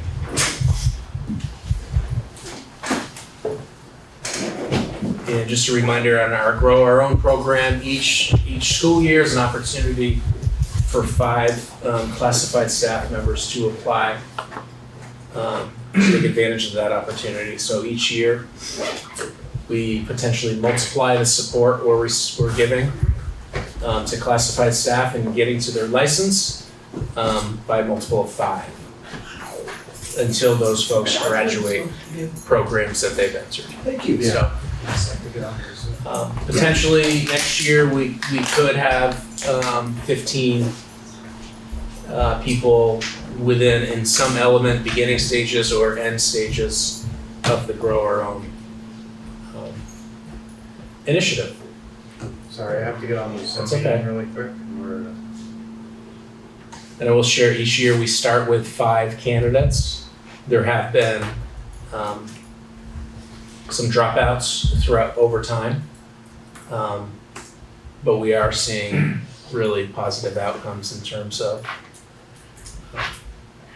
supporting folks attaining their license and then hiring them to be a part of our school district. So Mike, I don't know if that intro did this presentation justice, but again, the connection is to specifically the sense of belonging with school staff of our CIP play. Hopefully the presentation will give you our introduction justice. Do I have to hit share screen? Sorry. Yes. Yeah. While we're kind of waiting for this to pop up, just we're talking about the overall concept of retention. And so just some fun facts. Right now we have 110 openings posted. Last year at this time, we had 139. So you can see we're down about 20-25% number of openings. So we've had fewer level of turnover this year than we had the previous year. So I think that is a positive sign. We're gonna break this presentation into 3 components. The first 2 I'm gonna cover, and then I'm gonna turn it over to Bryn for the third part. The first presentation is about Grow Your Own. The second one is about exit interviews, and then Bryn's gonna talk about training and development, more or less. And the exit interviews will talk about training and development and the importance of that. So, are we all set? All right, so what is the Grow Your Own program? Affectionately dubbed GOOP. It's a program in which we provide paraprofessionals that have been selected, and as Mark said, we've been trying to select 5 per year, with $5,000 in terms of tuition assistance. Why $5,000? That's the IRS limit. It's been the IRS limit for well over 40 years, and one of these days they may actually raise it. Selected participants can attend classes online while they work, so earn while they learn. In exchange for their assistance from the district, they are agreeing to remain 1 year for every year of assistance with the district after they graduate. So it's kind of a win-win for everybody. It was sort of born of 2 needs. Oops. Sorry, it's okay. The first being the obvious need around the shortage of teachers. And although we think we are seeing an improvement on that, it's still an issue. And secondly, a desire to help our staff grow professionally. So we're hoping that we can identify folks to grow their careers with us, right? Grow your own. Next slide. So for the participants, there are several challenges. One of the challenges is starting, for the adult learner, starting an education process from ground 1. So you gotta organize yourself, you gotta prepare how you're gonna your study habits, all that kind of good stuff, especially when working a full-time job, especially when somebody is a parent and have kids of their own in our schools. And while $5,000 helps to cover some of the costs, it doesn't cover everything. Next slide. So what are the benefits? The obvious one is help someone achieve their dream of becoming a teacher.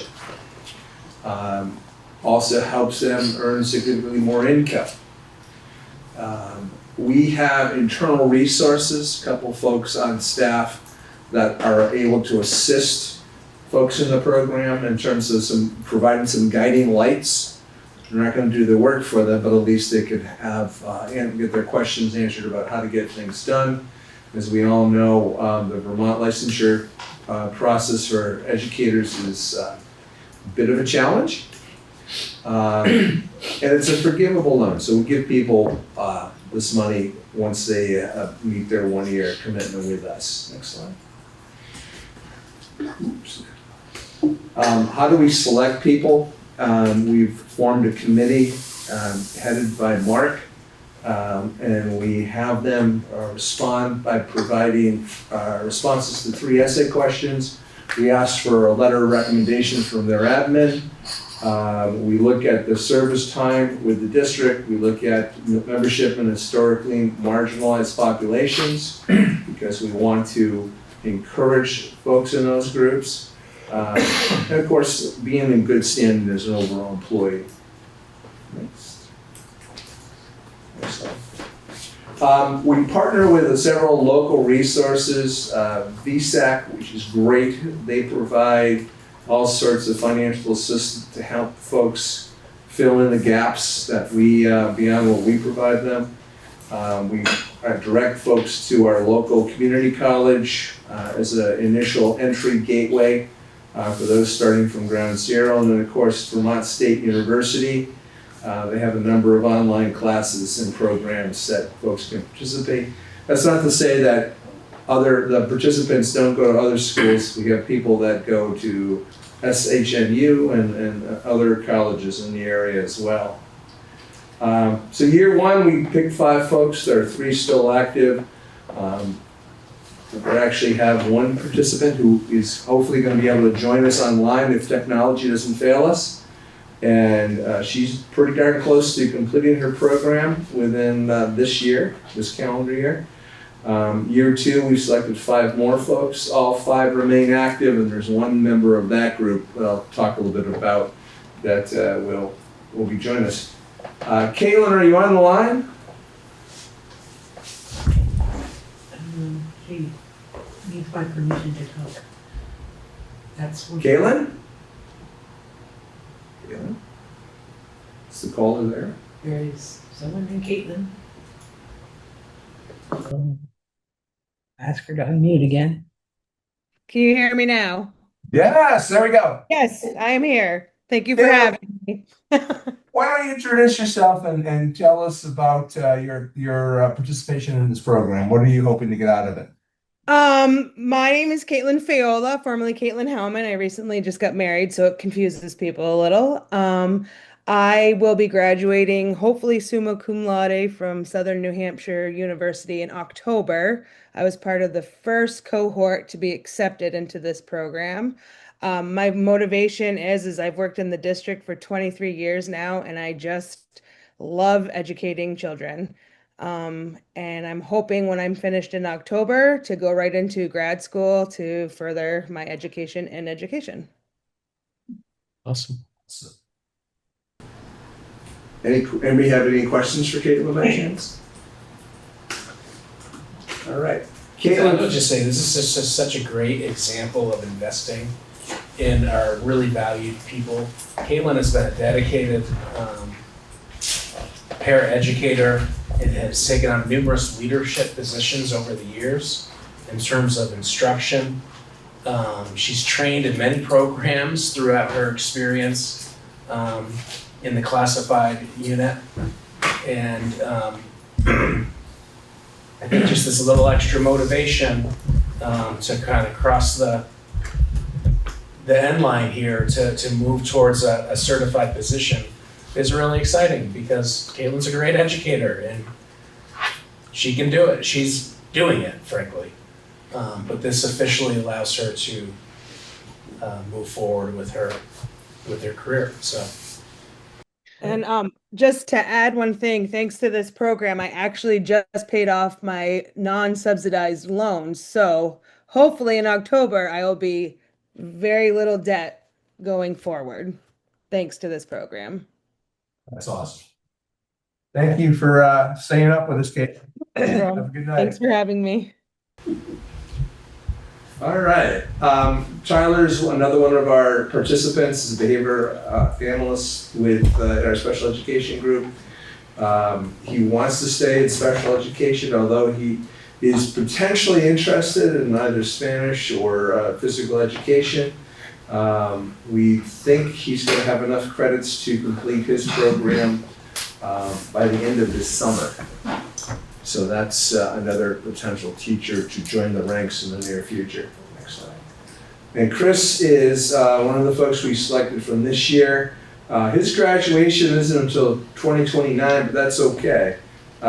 He is, again, someone who wants to be with a focus in either K through 6 or special ed.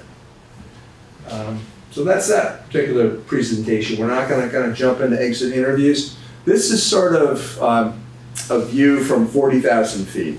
We're not going to go into any level of detail here, but I just want to kind of share with you some of the themes that we've noted in our second year of conducting formal exit interviews.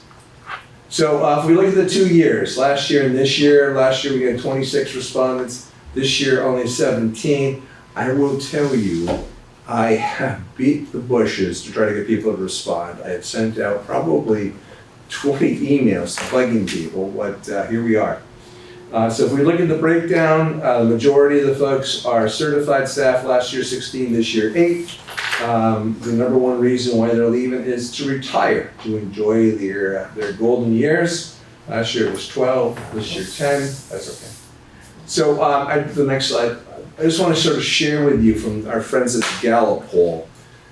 And this is not particular to education, but rather this is in general across the country. Reasons why people leave organization.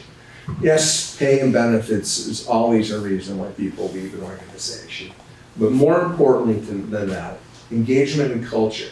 Are employees interested in their job? Do they feel like they have a place at the table in their work? Do they enjoy the culture of the organization in which they work? We're going to show you some data about that from our exit interviews. The next one is the personal relationship they have with their manager. There's an old HR saying, people don't leave their jobs, they leave their managers. And so that's an important point to highlight.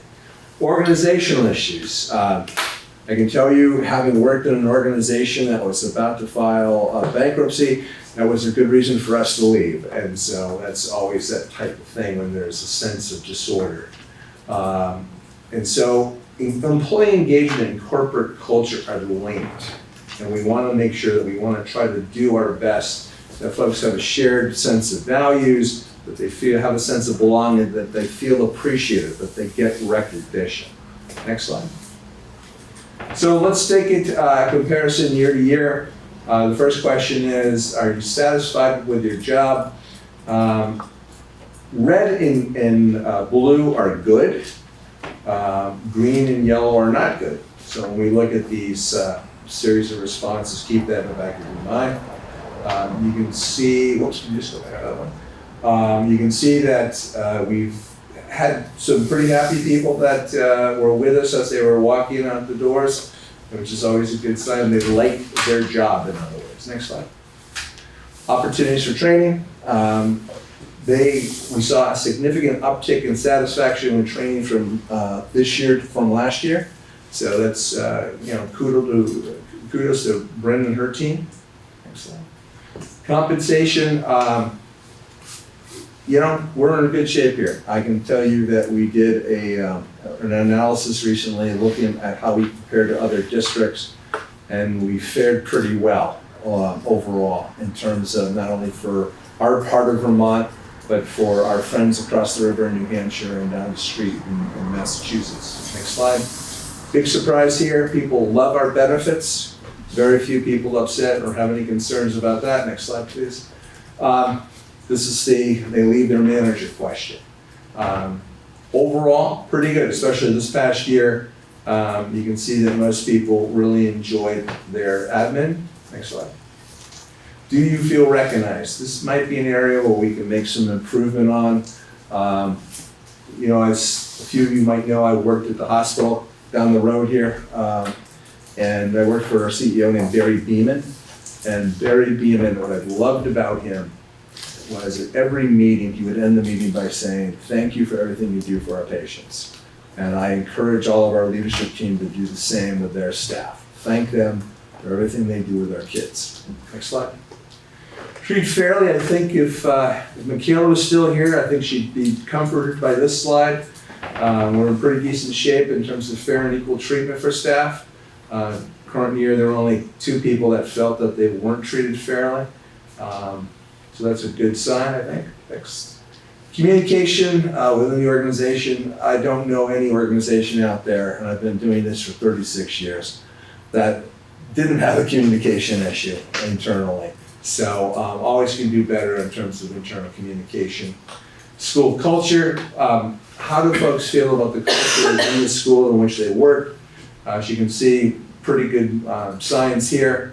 A lot of happy campers in this current year, 71% almost. Next slide. District culture, even a little bit better. So we are seeing some positive trends here, especially as we compare last year to this year. Is that, Oh, I think that either the label or the pie chart on that last one for 2025 is. Sorry. Yeah, Yeah, that was. it was a copy from the communication, on the school culture, and the communication. Yep. So I'm sorry, I apologize. I will make that correction.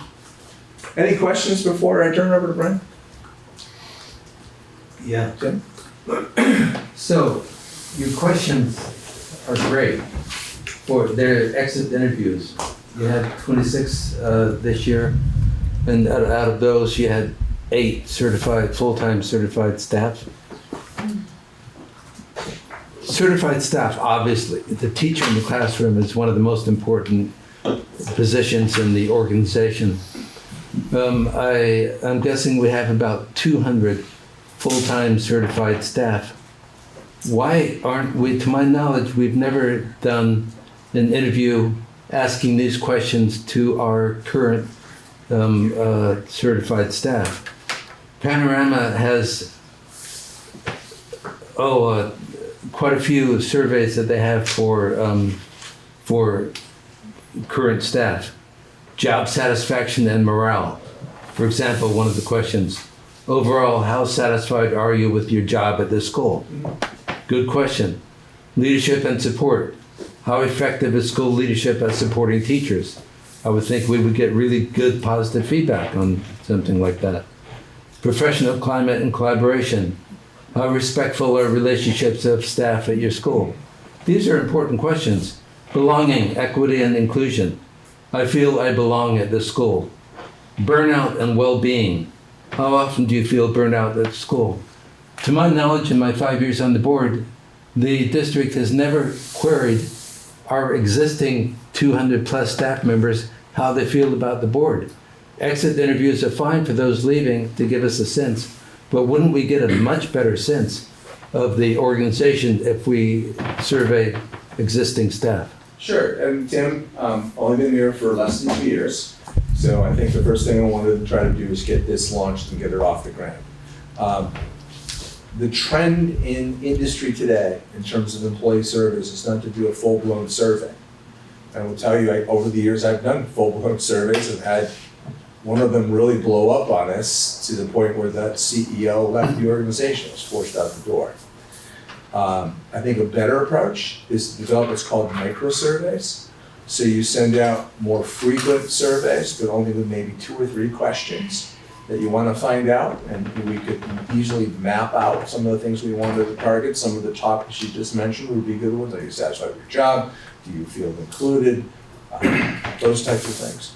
So that's something that we can get to, but we're not there yet. I still don't understand your argument against the danger of a full-blown survey. I think unless you're prepared to fully respond back to the people who completed the survey. Yes. And show them results from what you find, then it's going to blow up on you.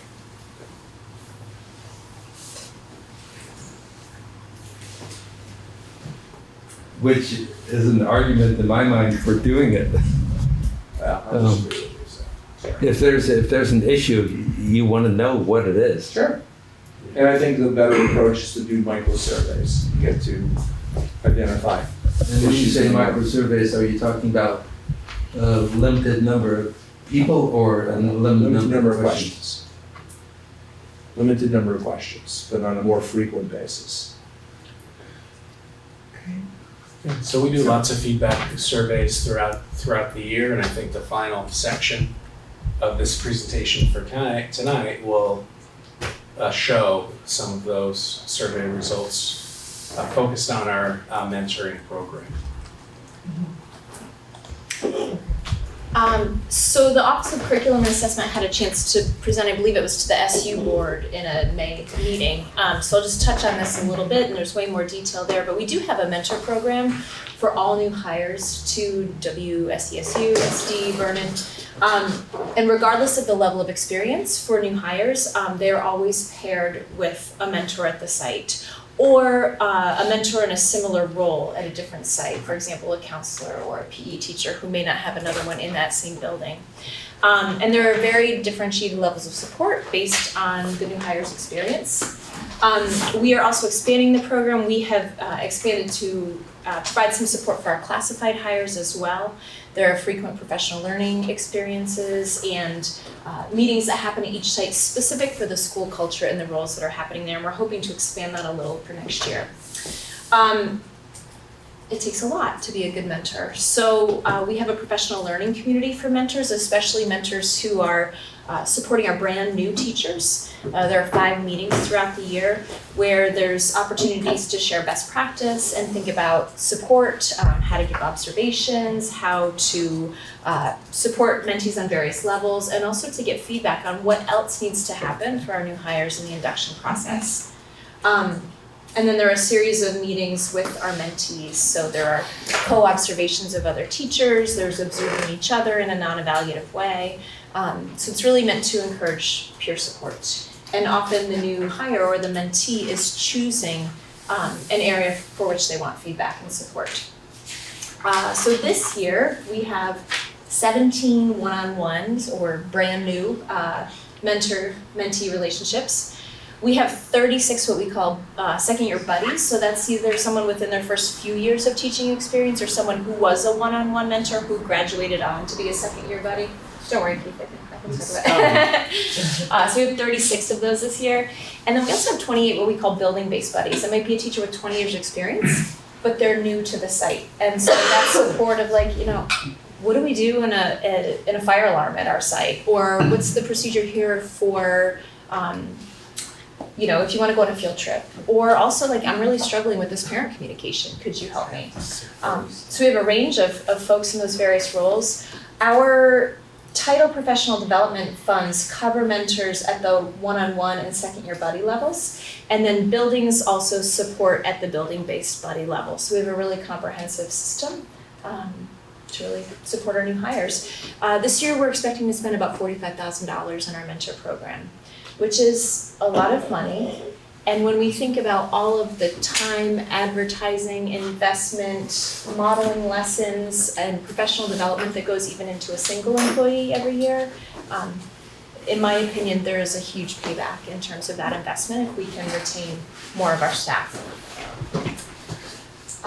And this is feedback from mentees this year. So in this graph, I think also, Mike, blue and red are great, and yellow and green are less favorable. So you can see the trends of what our mentees are reporting in terms of feeling that they have support, that they're growing as a result of the mentor relationship, that the mentors are available, they understand the requirements of the program and the supports embedded, and that they felt really comfortable advocating for their needs with their mentor, which is incredibly important. We also gathered some feedback on what other topics might be really supportive for our new hires, especially brand new teachers. So you can see some of the results there. And Stacy Sawyer and Janet Slazinski in the Curriculum and Assessment Office are going to be working on creating a professional learning community for the new teachers as well to come together across the district next year to get support with some of these highly regarded topics. So I give a huge shout out to Janet and Stacy who prepared this, and also Casey Dean has been the mentor coordinator at VUHS for many years and has done a phenomenal job matching mentors and mentees and really providing that level of support for teachers there as well. So that's our mentor program in a nutshell. Questions? All right, thank you. Thank you very much. Thank you. Thank you for pulling this together. Thank you for staying at this board meeting as it gets rather late. These are truly the supports that teachers need to succeed. With support, we increase retention rates. So that goes hand in hand.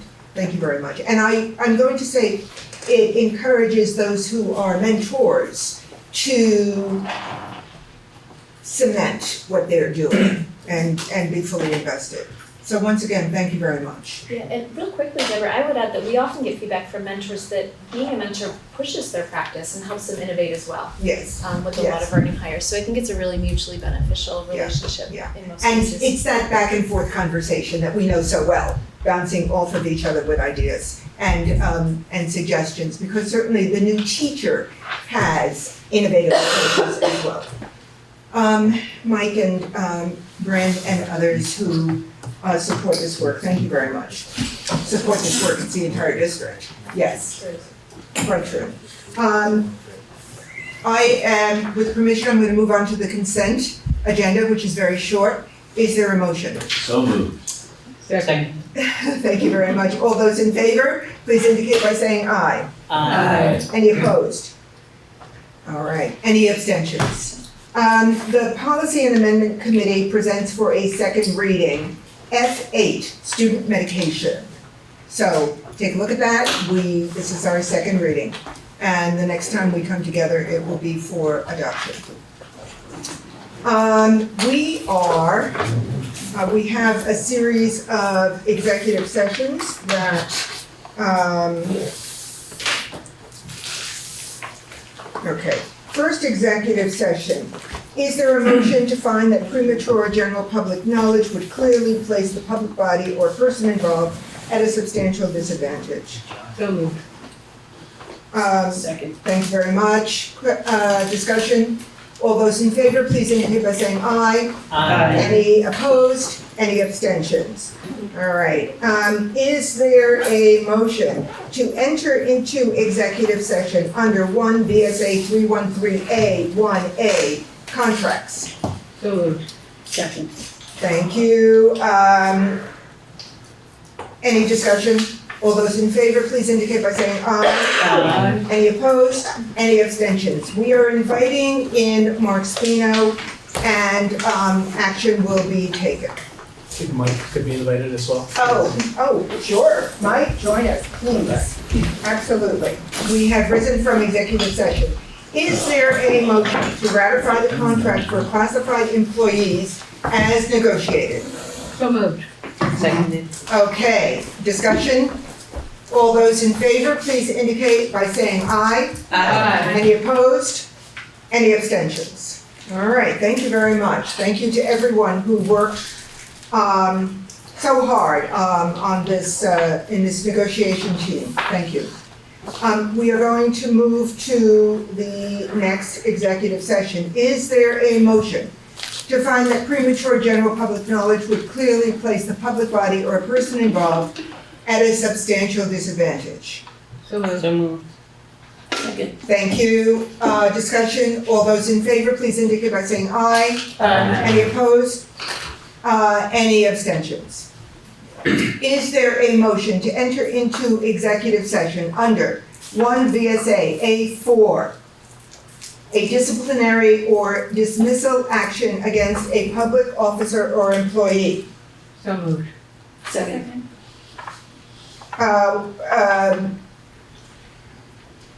All those in favor, please indicate by saying aye. Aye. Any opposed? Any abstentions? We will be inviting in Mark Spino and Michael Kelleher and Hannah Parker. And what are the actions? Potential action anticipated. That means, I don't know. So we have risen from executive session, no action taken. We are moving to a third executive session. Is there a motion to find that premature general public knowledge would clearly place the public body or a person involved at a substantial disadvantage? So moved. Second.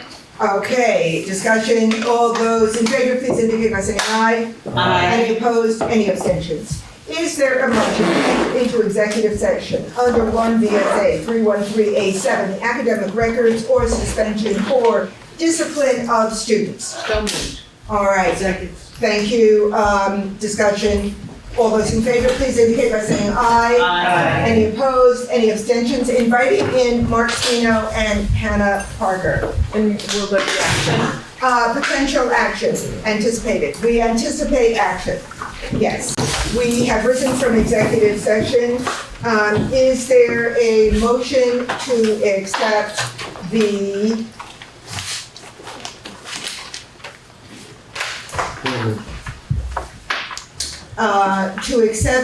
board and administrative recommendation? So moved. Thank you. Is there a second? Second. All right, all those in favor, please indicate by saying aye. Aye. Any opposed? Any abstentions? Thank you very much. Thank you. Thank you. Is there any further business? Very briefly, the Darrow Scholarship is still open to students who are legal residents of Putney. So, it's good. Trade school, college, please welcome aboard, give us an application. We have money we'd like to give away. And how do students know about it? They should know through guidance. If you shoot me an email, I can forward it to the person who's like the scholarship guru to get information to students. Okay, Mo already did, but I'll send it to you again. Okay. And that would be awesome. Perfect. Thank you. Okay, we like money going to our students. Yes. It's fine, whatever. Pays for a drink or dinner. Madam Chair, there being no further business before this board, I move that we adjourn. Seconded. Discussion. All those in favor, please indicate by saying aye. Aye. Any opposed? Any abstentions? Thank you very much. We are adjourned at 9:34. 9:34. Thank you very much.